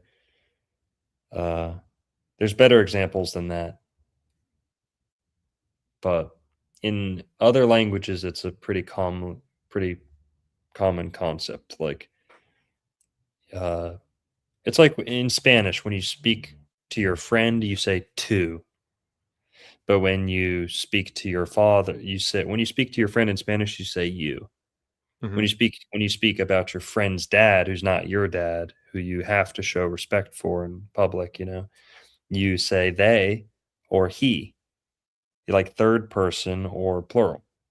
So that's kind of how a lot of people explain Elohim. They're like, oh, it's just it's saying, they, because God is so great, we can't just say you or him with a lowercase h. It's like got to be him with an uppercase h, or they, right? But I don't really buy into that, because Hebrew mysticism has always held this belief in a council of creation. And it clearly comes up later in the Bible. But Elohim is plural for a reason, and it's because there's a council of creation that God is using to create. And those are the planets. Saturn is he's the chairman of the board. He's the guy who fires people and sometimes has the ultimate say in day-to-day affairs. He didn't design and create everything, but he is the executioner. And like it says, Saturn, or Satan, is the lord of this world. He presides over what is in the 3D matrix, the physical world, So But all right, that's Elohim. So we probably should have covered that early on, but it's okay. Elohim is, again, points to the planets. So cherub is more of like the stars, cherubim, about the zodiac. Elohim points to the planets. Nice. Yeah, and just the sound L is so important. You know, all the angels, their names end with L. You know, Michael, Raphael, Yeah. Zadkiel, etc. And then, like, you know, you have electricity, and then also L in Spanish. Going back to Spanish for a second, is the word the. And right now we're And discussing he. exactly. And right now we are discussing the theology, the study of the. You know, He. so it's yeah, that's good shit. Theology. Yep. So also, do you know what the Hebrew word for Jupiter is? Quiz time, pop quiz. I don't. Zedek. Zedek means wise in Hebrew. Hmm. Okay. It means, wise man or truth teller. Zedek is Jupiter. Tzaddik is a huge concept in the Bible that is literally derived from the same root word. Tzaddik. It's also like Melchizedek. Melchizedek. James, the brother of Jesus, is called Tzaddik, wise one, righteous one. It's like saying guru in Hindi or Sanskrit. Guru means teacher and wise one, but also it's the name for the planet Jupiter in Sanskrit.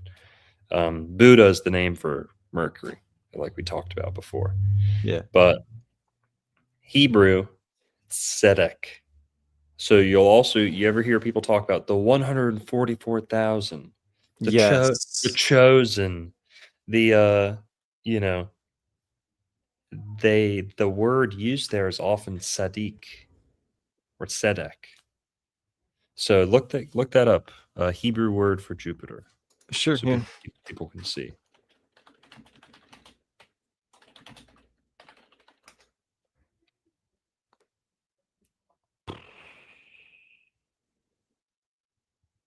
Maybe this will have a good one.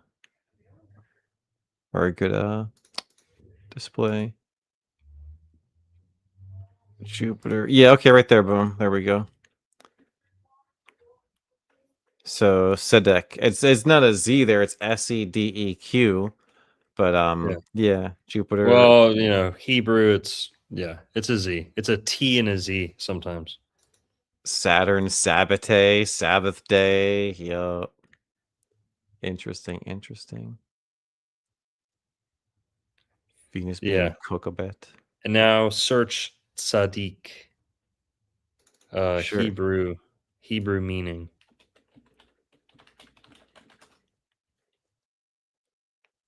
Yeah. Yep. Boom. All right. Righteous, justice. Boom. Guys, how are you going to say the Bible is anti-astrology or ignorant of astrology or astrology from the devil when the literal definitions in Hebrew, it's the same word for righteousness is the same word for Jupiter. Okay. Now, not to toot my own horn here, but it's like when the Germans call Jupiter Donner, and then the word for honor is honor, like the honor. My name's pretty close to those words, but so how can you not like that's astrology, whether you like it or not? You've literally associated meaning to that planet in the very name itself. You can't not be reminded of that association. Yeah, and Sadiq, because remember, Hebrew, the vowels change. Dude, why is this guy? Can you hear these people being so loud? in front of the door. Barely. Fucking. Okay, now it's louder. They sound lively. it's not Hang on. that bad though. I guess. Here we go, guys. Longo's visit from the young neighbors again. About to throw some hands. Oh shit, guys, pray for Longo. Hopefully he's okay. Fucking fat Italians. Oh, little Guido bastard out there. All right, we can take care of them. Okay. Yeah, guys, look at this. Prosperity, equity, the right, literally like the political right. Mhm. Like, this is Jupiter to a T, guys. Justice. I mean, come on. Yeah, that's This actually is sick. Jupiter. So Jupiter in Hebrew is literally the word for wise, righteous, just like in Sanskrit or Hindi. So this is astrology baked into the Hebrew language. Okay, astrology is baked into every language, as we show all the time. But Do you know what this means? Like where it says like from word like it's like that it gives it numbers like H6663. Certainly yeah, this is interesting there. Strong's Concordance. This is my shit right here. Okay. Okay. This is like the King James version, like cheat sheet for every word, English word, and its like Hebrew origin. It explains transliterations too, but it basically shows the English phonetic equivalent and the Hebrew root. So all Hebrew words, 99.9% of Hebrew words are 3 letters. 3 letters, and then those letters are the basis for like a family of words that are just vowel changes on that 3-letter skeleton or frame. Okay. You know, Nice. that's how all Hebrew words, and also most Arabic, and I think most Semitic languages work like that. They're 3-letter root words that are, if it sounds, this is why I love Hebrew. This is why, okay, I'm like the only person who does this with English. Okay. Almost. Or at least knows what it is. Hebrew, if a word sounds alike, it is alike. You don't get to be like, well, that doesn't come from this and that. No. In Hebrew, if 2 words sound alike, they are connected. If they share a root, you can't separate them from each other. So Hebrew, that's, the vowels and consonants work differently. Yeah, Paleo Hebrew. You're right. But Paleo Hebrew is like with the alphabet, it gets real messy and it's almost like pictographic. But Hebrew uses these 3-letter roots in order to, produce all their words. So that's kind of why Hebrew doesn't have that many words, too, because they have to follow like certain rules. But oh, I like that 3-letter agency. There you go. That's the origin of all these 3-letter. That's a good one. Do you want a fun Hebrew English connection? So Yod-He, Vav-He, right? The Tetragrammaton. Well, Yod is the 10th letter, He's the 5th, and Vav is the 6th. So 10 plus 5 plus 5 plus 6 is 26. That's how many letters there are in the English alphabet. So like Tetragrammaton connection there. Hell yeah. That's nice. So yeah. Tzedek, Tzadik, same root word, and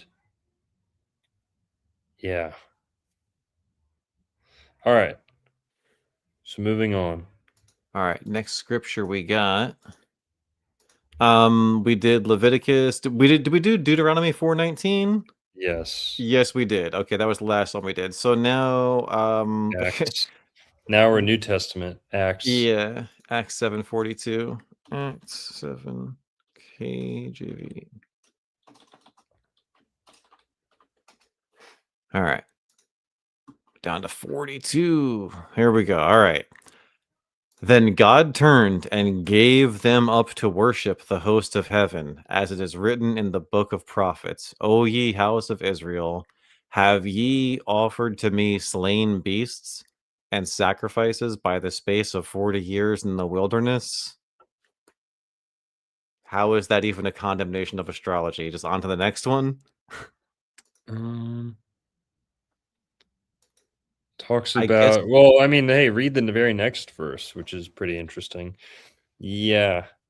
Ye took up the tabernacle of Moloch and the star of your god Remphan. Get wrecked. Figures which ye made to worship them, and I will carry you away beyond Babylon. Okay. That's the Star of David, guys. What people think is the Star of David. Star of Remphan. Sigil of Moloch. Okay. There we go. But yeah, I think this is just talking again. The space of 40 years. It's kind of like observing times. It's like again, not a necessarily astrological thing, really. But let's go to the next one. Sure. Yeah, that one again. It gets so weak. I think honestly, on the right hand side here, like Leviticus 19 is another one that's like maybe a little bit less weak. Leviticus 19 KJV, and we're looking for 19 verse 26 down to it. Ye shall. Oh no, we did this one already. Okay. 2 Kings 23:5. Let's go. 2 Kings 23. Verse 5. And he put down the idolatrous priests, whom the kings of Judah had ordained to burn incense in the high places in the cities of Judah, and in the places round about Jerusalem.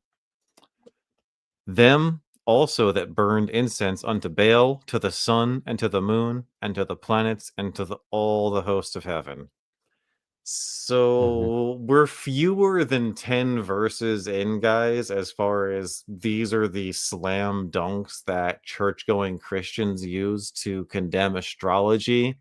And you can see immediately, or relatively quickly, after the first few that are a little tougher to argue against, we start getting into this nonsense where it's talking about, hey, don't burn incense and don't worship the heavens over God and whatnot. You know, it's very obvious things to not do. Any thoughts on this one in particular? No, yeah, guys, just don't worship Baal. Don't worship the sun, the moon, planets, all the host of heaven. And also, guys, Baal may or may not be another word for Saturn. It could also be a word for Jupiter. Okay. Some people equate Jupiter with Baal. Don't worship any planet or sun or moon, you know, only see them as creations, vehicles, lenses of God, you know, the one good God behind them. What argument do you have? Because I've heard that the word Baal means Lord. And if God is Lord, how are those two separate essentially? I mean, it's a term of like honor or authority. So yeah, Baal means a lot of things. It even means husband at in some cases. Lord, like, you know, a woman's husband is her Lord. So God is not Lord. He's being addressed as Lord throughout the Bible. Other gods get addressed as Lord. Some kings get addressed as Lord. And like I said, husband gets addressed as Lord too. Well, Baal, who it really is, you know, it's just Saturn pretty much. El and Baal could get conflated pretty easily. In like Scandinavia, they have Balder. They have Balder, right? who's, let me check on him. Do you think people like worship Saturn so much, or Satan? A little bit of a crossover there, because like Saturn is such a tough planet that they think by worshiping him they'll get like an easier break from Saturn. Is that kind of like the logic behind it, do you think? Saturn worship works like this. You revoke your rewards in the afterlife and cash in the max in this life. Mm. Or maybe even in the next life, like you come back for another reincarnation or something, but you don't get any peace or rewards or solace in the afterlife. You know, people talk about escaping the cycle. I don't know if that's actually the goal. I'm not convinced of that whatsoever. If we're looking at a reincarnation angle, Saturn worship, it's like, I'm going to do something so unforgivable that there's no way my soul's going to survive at the end, but I don't care because I'm indulging in the rewards in the moment. And my body that I'm enjoying these things with is going to be dead and gone by then anyway, so who cares? They don't understand the torment that you can have without a body. They don't understand the torment that comes after it. But yeah, it's like the vampire game, you know. Live forever or invest too much in this life and it'll come back to haunt you. So it's dumping all of your energy into the 3D. I hate to use Matrix, but the demiurge, like the, you know, what's down here, the Maya, the illusion. It's eating the steak at the end of in the Matrix movie, where it's like, yeah, just put me back in the Matrix. I just want to eat this tasty steak, you know. I know it's not right, but yeah. Yeah, I don't know, but there's something about like I love this world that God's created. You know, like I love Earth, man. Like I would want to come back, honestly. You know, like because if you think about like this is a random based worldly pleasure enjoyer. Not even just like looking at the clouds, bro. Look, like feeling the sun beat down on you and enjoying a nice day. You know, Yeah. There's a lot here to enjoy. Yeah. And if you know, like, is returning to God the dissolution of the self? You know, like what does that mean exactly? Because I like being me. So do I want to give that up essentially, you know?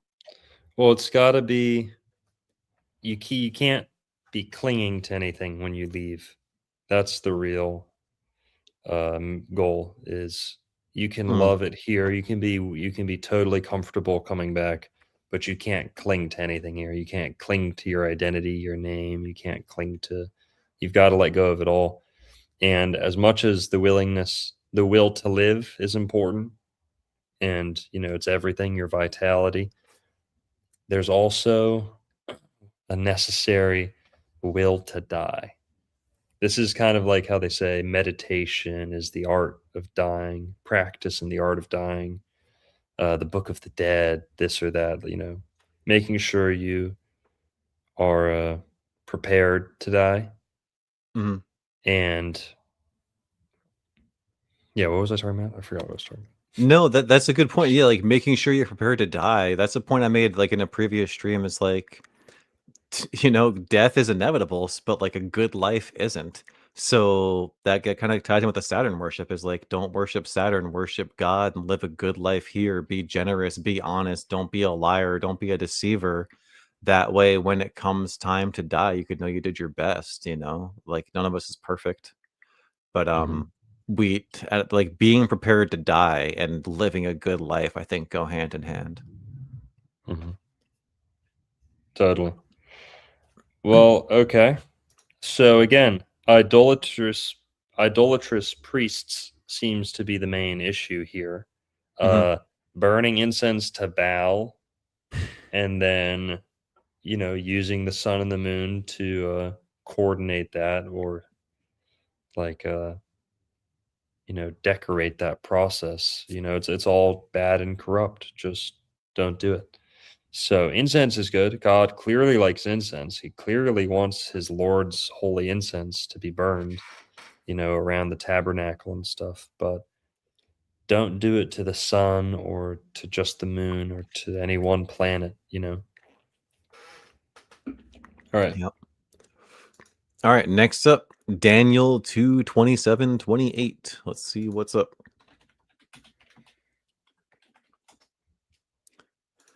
Daniel 2 going in at 27. Daniel answered in the presence. Oh no, wait, okay. We did this one already. Okay, my bad. I put a few that were doubled. Acts 19 we've not done yet. Acts 19:19. Sorry about the double ups, my apologies. 19:19. All right. Many of them also which used curious arts and brought their books together and burned them before all men, and they counted the price of them and found it 50,000 pieces of silver. So curious arts, is that astrology here? Is that what we're working with it as far as condemnation goes? Yeah, we can skip this one. Okay, out of here. Isaiah 2:6 we've not done yet, and 55:9. Let's see what's up with Isaiah 2:6.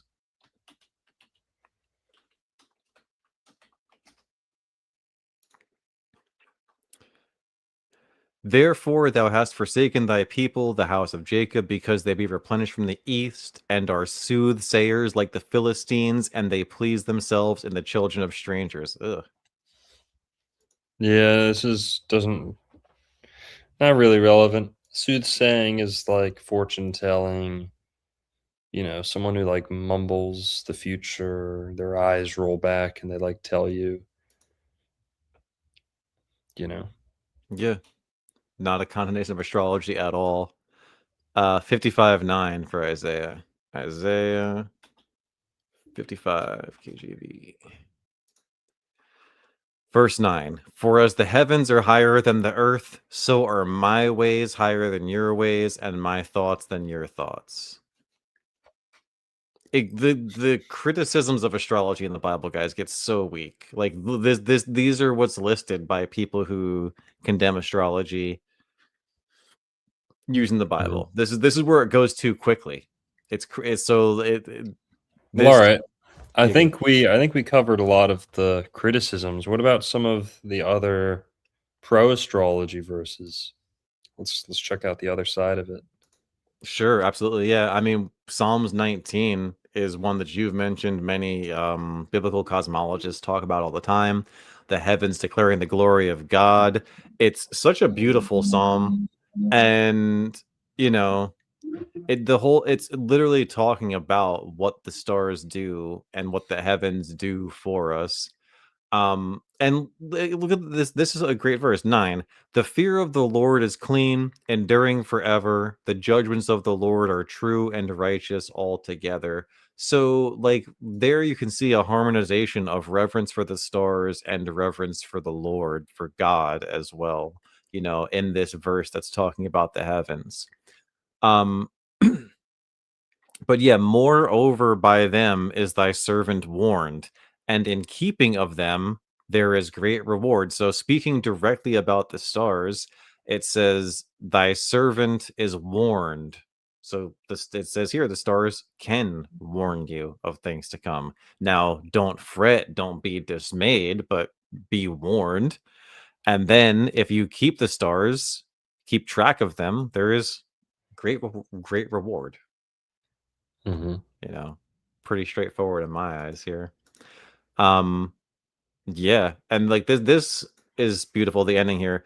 Let the words of my mouth and the meditation of my heart be acceptable in thy sight, O Lord, my strength and my redeemer. Beautiful. Yeah. Any verses you wanted to look at as far as pro heavenly host verses? Yeah, let me think. The Mazzaroth, Job. Yes. Where is it? Job. Yep. I forget the chapter verse. 46 something Bible verse, yeah, about Orion. No. Oh, 38, 31. There we go. Job 38 KJV. This is when the God is chastising Job. And 31, right? Okay, boom. Yeah, here. Go ahead. Canst thou bind the sweet influences of Pleiades, or loose the bands of Orion? Canst thou bring forth Mazzaroth in his season, or canst thou guide Arcturus with his sons? Knowest thou the ordinances of heaven? Canst thou set the dominion thereof in the earth? Canst thou lift up thy voice to the clouds, that abundance of waters may cover thee? Canst thou send lightnings, that they may go and say unto thee, here we are? But yeah, so basically, this is a challenge. I always forget who's speaking here. If it's Job's friend,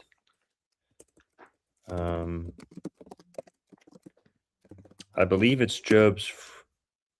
I don't know if it's God. Let me. I thought it was 38. at the beginning. Yeah, Job 38 verses 31 through you read through 34, I believe. All right, so it's God. I believe it's God speaking. Directly to Job. There's a friend that Job talks to, Elihu, or I forget his name. The first verse says that the Lord answered Job out of the whirlwind. So I that's why I thought it was God talking to Job directly. Yeah. Yeah, sorry guys, I'm a little iffy on that. But regardless of who's speaking, God to Job makes it easy. Okay. God's basically saying, can you you watch the zodiac. You know, some of you people may look at the stars and understand them a little bit, but can you actually propel them forward? Like, can you make them twist and spin like I do? Can you place them in their proper locations? Did you arrange them? Do you know how they work? Do you know the inner workings of all these complicated processes? God's saying, no, you don't. You know, or it's, you know, another way to interpret it is, if you want to be a good prophet, right? These would be things that would be good to kind of understand. Also, what jumps out to me is the baked in astrological knowledge just in the verses themselves. The sweet influences of Pleiades. Mhm. Oh, you mean like Taurus, right? You mean like sweet Taurus, who's the sweetest sign of the zodiac? Yeah. And Orion also in Taurus there too. So massive Taurus nods Yeah. in that verse specifically. Yeah. Sweet.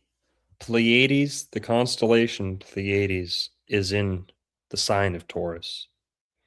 And sweet is a perfect word to describe Taurus. So, and Pleiades, you know, they're also called like the seven sisters, if I'm not mistaken. Yes. Yep. The seven, you know, like goddesses, virgins, like young ladies, you know, sweet. So it's baked in, right? That knowledge is already understood. But yeah, God's basically saying, you know, you can't do what I do. So, yep. But it also again, this is God talking, saying, I know the name. God knows the names of the constellations. God knows the animals and the quality of constellations. That's not human generated information, you know? Okay. This I'm looking this up too. Random Lord of the Rings reference, but Tolkien mentions both the Pleiades and Orion's belt in the 3rd chapter of the first Lord of the Rings book, where he talks about the swordsman of the sky with his belt, and then he mentions the 7 stars, which he has another name for them, but mentions the Pleiades there. So random thought there, but yeah. Nice. But yeah, the sweet influences, and also like the ordinances of heavens. The heavens too cool. Like I looked up ordinances, like the etymology of that. You know, the authority. Go ahead. I was going to say, loose the band of Orion. That's also kind of pointing to Jesus, like the coming of Jesus. Wise men following Sirius, 3 stars pointing at Sirius. 3 stars of Orion's belt, pointing to Sirius, and you can work the winter solstice into that. Not saying that that is definitely Jesus's birth time, but that's part of the astrotheology. There is saying 3 wise men. Not only are they looking at the stars, they may actually be represented in the 3 stars of Orion that form a nice direction, or like an arrow pointing to where the sun rises on the winter solstice, pointing down to Sirius, but also where the sun rises on the winter solstice. So yeah, Orion's belt is such an important constellation because pretty much everyone is familiar with the North Star, how the North Star is, well, always north. But Orion's belt is on the equator. It's like a few minutes off of the equator, the lead star Mintaka. So when you see Orion's belt, you can always find due east when you see Orion rising on the horizon, essentially. So it's a great navigational constellation as well. And again, like navigation, going back to the 3 wise men, well, yeah, that's what they followed to find, Jesus on Christmas, essentially.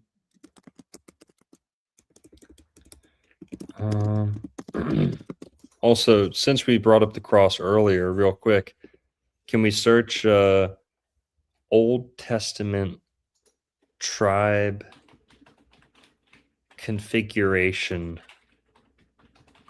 or arrangement? Arrangement might be better. Cross. Then put cross at the end. Yeah. It'll come up. Yeah, there it is. See? This Top one right left. Yeah. Have we ever talked about this? No, what's this? Oh, dude. So when the Israelites are marching around in the desert with the, smoking Ark of the Covenant, and they stop to, they pitch their tents at night or for certain festivals and holidays, it actually gives the explicit like arrangement. Okay. Reuben and Daniel and Gad are going to be over here. And then, whatever the other tribes, I can't think right now. Judah and Levi are going to go over here. Benjamin's going to go over here. And it basically says, all right, like the bulk of the people are going to go in this column. You're going to have the tabernacle in the middle. And then in the cardinal directions, you have the other tribes laid out. It's literally a cross. The Israelites are walking around the desert in the shape of a cross, pitching their tents in the shape of a cross. The cross was always there. In the middle of the cross, where Jesus is symbolically, crucified, you have the Holy of Holies, or the tabernacle, with the Ark of the Covenant, or the procession of priests and the sacred flame, the eternal flame, any one of those constantly being observed, constantly churning this connection to God. But the cross in the Old Testament, isn't that interesting? Very much so. Flip to some of the other pictures here so people can see. Yeah, that one's perfect. Look That's at that. A really nice one. Yep, all the 12 different tribes.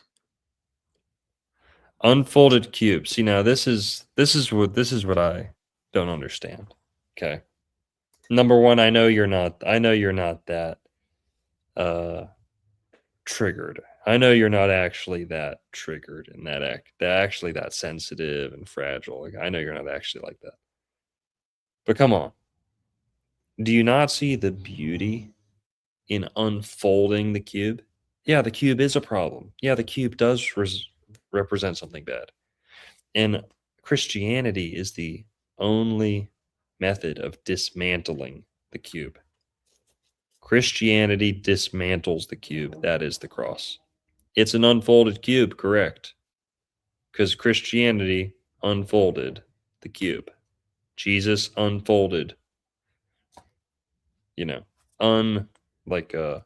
unraveled it, took it apart, okay?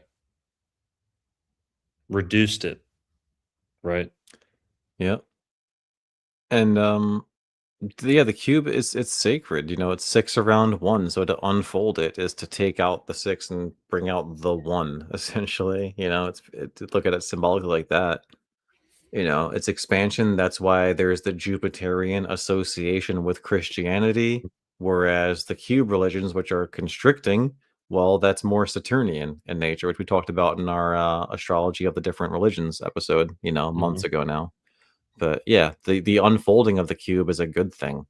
Very, very good thing. Yep. What's a better word that we can use? The dismantling of the cube. Okay.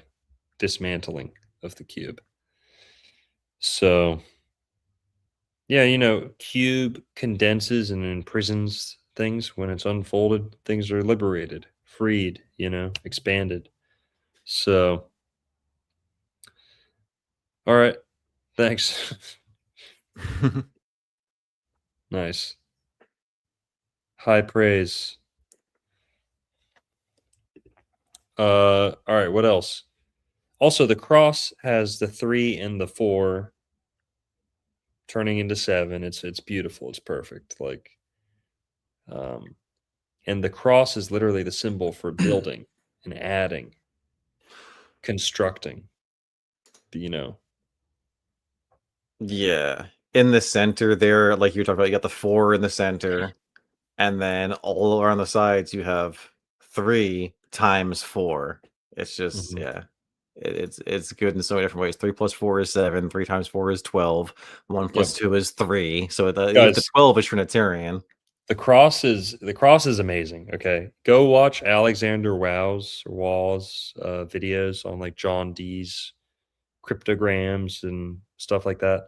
The cross is amazing. Okay, number 1, it's 2, so it's 1 vertical, 1 horizontal. That's 2 components, right? But it's also 3. It's also 3 components, because the 1, the 2, and then the actual cross itself in the middle is the 3rd shape. It's the union, right? It's like masculine, feminine, and the union is the 3rd, the creation. It's also 4. It's also 4 because when you have the cross, you have 1. I can't cross 4 sides. Yeah, 4 sides. But there's 4 sides to a cross. So, you know, from there on, you can run with it. He shows how, you know, you can add the 3 and the 4, and then you get 7. Oh, I got you, dude. This is my last video entirely. Yeah, all numbers come from 1, 2, and 3, straight up. And then 4 is just 1 again. Because where's 4? Right here, right? 1 plus 2 plus 3 plus 4 is 10. What's 1 plus 0? 1. So the 4 becomes 1. That's why this whole column, 1, 4, 7, and 10, all of these are 1. How is this astrological? Well, what's the first sign of the zodiac? Aries. 4th, Cancer. 7th, Libra. 10th, Capricorn. Those are all cardinal signs. 2, 5, 8, 11. Those are your fixed signs. 3, 6, 9, 12. Those are your mutable signs. And they're all, the numerical correspondences between them are incredible. So, yeah, 1, 2, 3, 4 is everything. Yeah, and also looking at that, it makes me think of, can you go back to that one slide? Oh, yeah, sure. So 147, E. Calloway claims to have cracked the code on what the priesthood or the order of Melchizedek is. So, order of Melchizedek, it's like some people say, oh, this is the chosen, it's the elect, it's the highest saints, the highest truth tellers. But Melchizedek, it's like this. Is it the order of Melchizedek? What it's really talking about is being king and priest at the same time. And whatever, but other people look at it as like this it's almost like the White Lodge, where it's like all the good souls on earth, like the best, purest souls on earth are like secretly serving in this army, like behind the scenes, fighting for good. Whatever. That's like the order of Melchizedek. They're like the greatest workers of good and righteousness in the world. But other people look at it as like almost like the Akashic records, where it's like a reference for whatever, blah blah blah. How Callaway used the order of Melchizedek. He believed in what he called the teleosis key, or the teleos key of interpretation, which was a numerological codex that he used to test words for their divinity, to test ideas for their how sacred they were, how true they were. And just so you know, Merlin, his whole system was based off the numbers 1, 4, and 7. It makes perfect sense because they all triangulate and reduce to 1. Mm-hmm. And he would like reduce every word he was studying down to their numerological root, and it meant a lot to him. So E. Callaway, go look him up, guys, if you haven't heard of him. But all right, let's I'm sure there's a lot more we could say, but let's wrap it up. I think we covered most of the essential points. So, closing thoughts. Astrology's good. Astrology haters are losers. Priests are jealous of astrology sometimes because, believe it or not, astrology can offer a direct pathway to kind of communicating with God, in a sense, interpreting God's plans and all that. But astrology is good. It is not from the devil. It is not from the fallen angels. It is not a creation of man. We already showed that. And yeah, if you guys want a reading, astrology reading, tropical astrology reading, hit me up on Instagram or hit Merlin up. Merlin, where can they hit you up? I got a website, wisewizardmerlin.com. That's wise with a Z. Got readings available there. And then, Longo on Instagram, guys, is a great source for readings as well. I don't have yours bookmarked, though. If you want to pull yours up. That's all right. They know where to find me. All right. Bibo Pakoko, $5, says, can you expand on why you think the Old Testament should be based off the Masoretic text instead of the Septuagint? Seems to me that the Masoretic text, being newer, is an attempt at Judaizing. It's not newer. So, the Masoretic text it's not newer. So just remember, when the Dead Sea Scrolls were discovered, they match up with the Masoretic text much, much more than the Septuagint. Okay. Then again, that's kind of like comparing apples to oranges. But the important part is the Dead Sea Scrolls, which were found, Dead Sea Scrolls, which were found around like World War II, later than that, somewhere around there. They are at least 2,000 years old.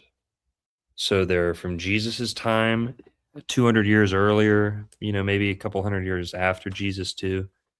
But basically what it shows is that generally with a few, not a few, okay, numerous, I'll be fair, there's numerous deviations, but in general, the discovery of the Dead Sea Scrolls showed that the Masoretic text was very much in line, even though Christians did not like to accept it, because they anticipated, the Greeks, our interpretation is so far different. Jesus's must have been interpretation must have been close to ours.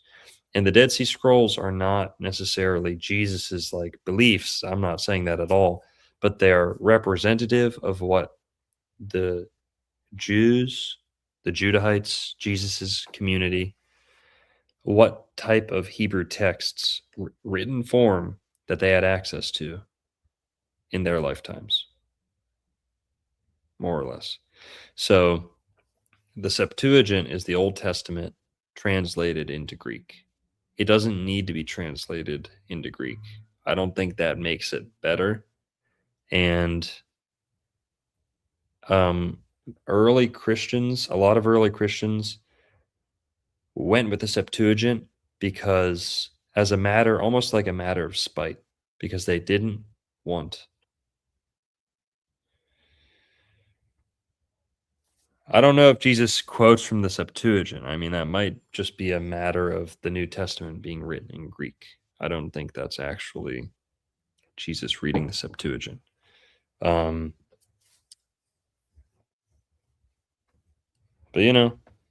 correct me if I'm wrong. I don't like the Septuagint. People like the Septuagint because they think it's not Jewish. They think like, oh, it's we can't use the same foundational text as the people we disagree with, but again, the Masoretic text by itself is not a problem. The Masoretic text is something that Jews have to cope with, and that's the whole reason they came up with the Talmud, these other books, right? These other extra books that help them cope with the Hebrew Bible. Yes, I know Masoretic text did not exist in Jesus' time. What I'm saying is, when they found the Dead Sea Scrolls, they found written copies of the Old Testament, okay, in Hebrew and Aramaic that date back to Jesus' time, that when they unearthed them, they had enough in common with what would later become the Masoretic text for people to say, okay, the Bible we have today, Protestant Bibles, is close enough, very, very close enough to what Jesus had access to, his Old Testament.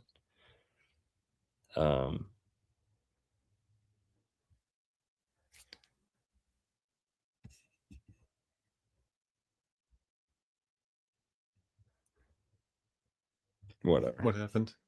Doesn't matter. People are going off. They're not paying attention. Oh, yeah. Blah, blah, blah. It's interesting. There's a lot of thoughts on this. The Septuagint, I'm a King James Bible guy. The King James Bible draws from the Septuagint, where the Masoretic text did not offer any material. So I'm not entirely opposed to it, but the Septuagint is not the holy grail of authentic Old Testament information, like people think it is. Okay, people are just too allergic to Judaism. And what's this guy's name?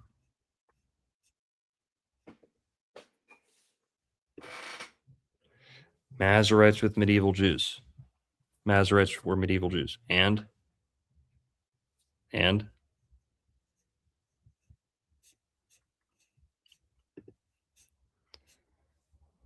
don't call me an idiot. That's a little bit mean. So, whatever. People can look it up for themselves. Go watch King James Bible. King James Bible. Why King James only? Plenty of resources out there. All right. Sure, yeah. But you know, hey, my boy's tipping. I'll answer. Okay. I don't care. I don't care who's nipping at my heels and whining.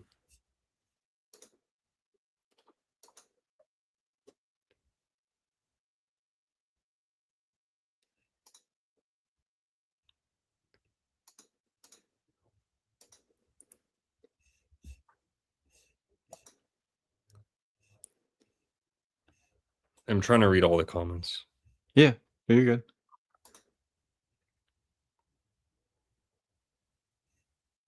Yeah, just everyone who's triggered wasn't paying attention. Okay. Didn't seem like it was that triggering to put, a couple comments, not too bad. It's all good. Flush it down the toilet. Yes, dude. No, flush it down the toilet. King James Version. The only reason you would want a new King James Version is if you couldn't read the King James Version. But there's zero need to adapt it, in my opinion. The new King James removes so many things that are not good, I think, personally.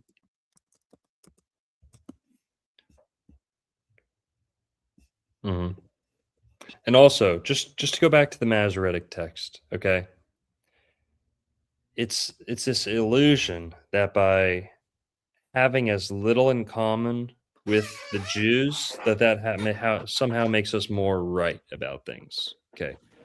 Jews use the Masoretic text, and they have an entire system of coping mechanisms to explain why they don't interpret it the same way as Christians. Okay. It's kind of like the Constitution. Okay. Liberals and conservatives, okay, rhinos, Marxists, you name it, everyone all across the board is reading the same Constitution and coming away with entirely different interpretations. They may be coming in with a bias. You can say, whatever, but still, it's a strong it's a good analogy to where just because you're using the same foundational text as your enemy does not mean that's the source of your whatever. Yeah. That's my explanation is liberals and conservatives can both look at the same founding document of a nation and try and come up with their whole personal explanation of how they interpret it, but okay. Yeah, it's crazy how they want to take away gun rights because it's all about it's not a well regulated militia and stupid shit like that, It's ridiculous. This is so foolish. Okay, the King James Bible is based. It's the most based Bible. Okay, it's the only Bible written from the point of view that Northern Europeans are Israelites. Okay, King James literally crowned himself King of Israel. Okay, in spite of the Jews. Not like buddy with them, okay? But whatever, doesn't matter. You're wrong. Every time you read the Septuagint, you increase your chances of being reborn as a olive oil salesman, okay? A dude with hair on his nose, okay? A dude with hair on his shoulders, okay? And foot fungus, all right? Ugh. Yeah, sorry, no offense to my Greek men out there, okay? Every time you read the Greek Septuagint, or you run the risk of being reborn as an asylum seeker or a bankrupt tourist, kayak kayak renter. So get the fuck out of here with that corny ass Septuagint BS. Hell no. I'm with the guy Spike in the chat. I'm not sure what the debate between the Masoretic and the other one even is, so I'm happy to be ignorant of it. So the TLDR. What do we got? Old Testament. The people in the Old Testament are speaking Hebrew. Okay. By the time we get to Jesus's day, yes, his community is probably speaking a lot of Aramaic and some Greek, and Greek is a language that's there. But Hebrew's also totally present, totally all over the place. Now, the issue is the Septuagint was the Old Testament written in Greek. Okay. I said it was translated from Hebrew. I mean, people are like, oh, what, you think it was entirely oral until written down in Greek for the very first time? What, you don't think the Old Testament was ever written in Hebrew before that? No. All right. This is what I was debating with. Basically,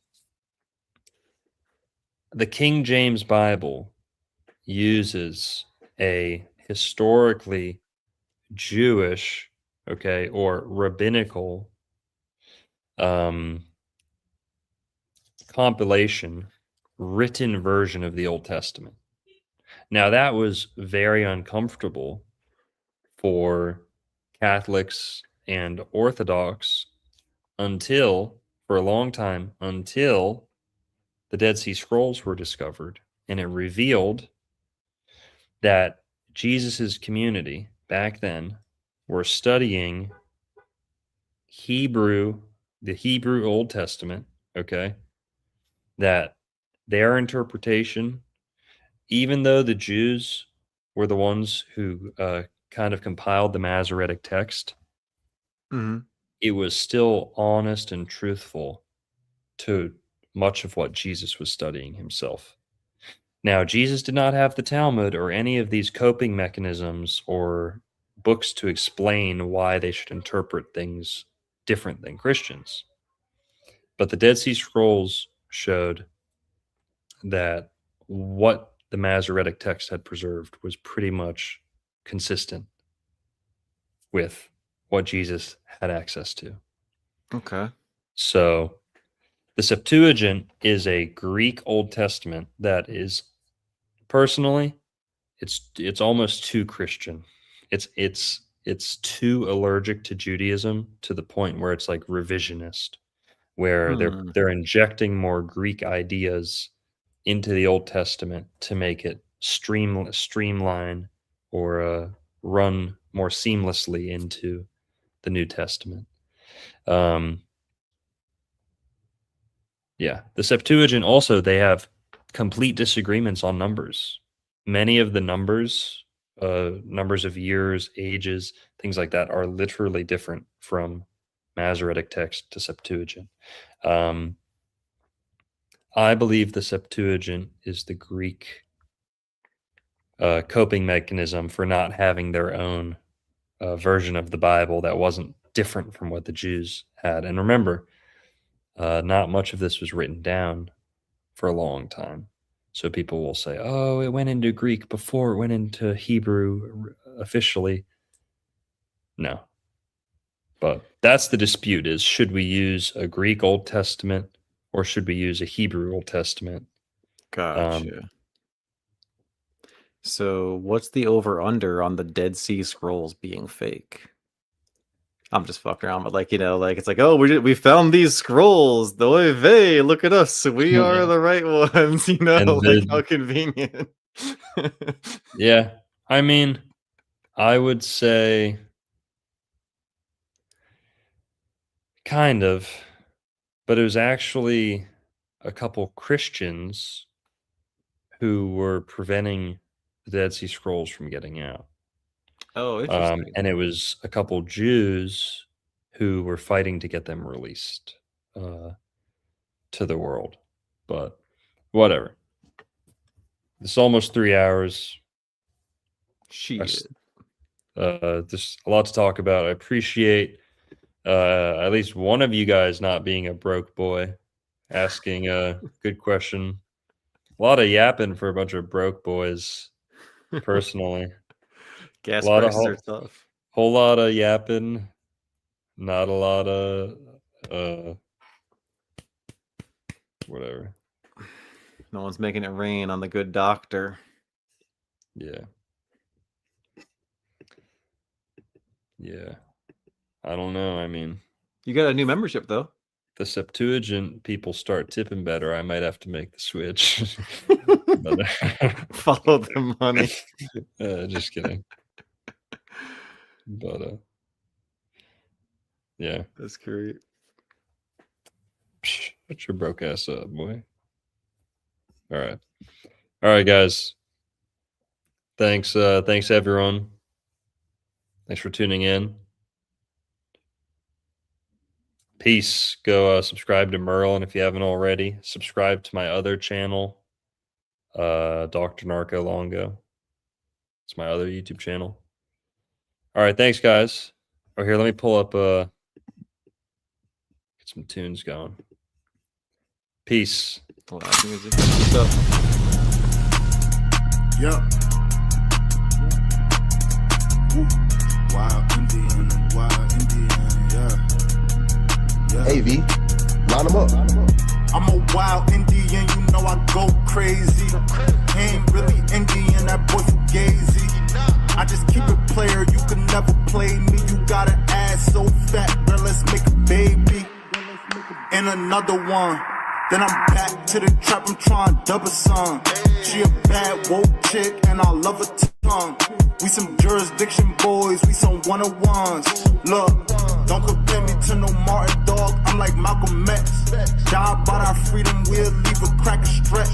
Round of applause, boy, you know we clapping text. Chucky dog, child's play, yeah, nigga, that's what's next. Open up the cans just like Arizona. Pull up masked up like we got the Rona. We set up jurisdictions when we buy the corner. How you claiming that's your hood and you not the owner? Be the B, I just pulled up in the need for speed. Free the land, tell the colonizers that they need to leave. Wild Indian up in my veins, you know how we bleed. You ain't gotta lie about who we is, dog, just keep it G. We at war, we can't keep the peace. Since we at war, gotta keep the peace. Whack a cone, then I meditate. Should I need to breathe? Keep a Olmec head when we slide, dog, cause we the shit. Like my niggas said, bitch, we the shit. I can't keep the peace. If it pop off, then I want a piece. I'm just on release. I'm in go mode, motherfuck the thief. In these streets like EBT, when we at war, make peace with me. I don't give a damn, understand. Fuck who stole this land, white or black or tan. Understand, it's fuck who stole this land. Might have seen me get little buddy these hands. He wasn't no abo man. A lot of these dudes is Sambo man. They full of shit like my ammo can. What they call an N-word out the wrong mouth as an ambulance. Wild Indian, get it in advance, or you can post date it. Ask around, I'm the most hated. Straight sacred, they stole acreage. Go ape shit, show ain't shit. It won't be televised, I don't tape shit. Be the B, I just pulled up in the need for speed. Free the land, tell the colonizers that they need to leave. Wild Indian up in my veins, you know how we bleed. You ain't gotta lie about who we is, dog, just keep it G. We at war, we can't keep the peace. Since we at war, gotta keep the peace. Whack a cone, then I meditate. Should I need to breathe? Keep a Olmec head when we slide, dog, cause we the shit.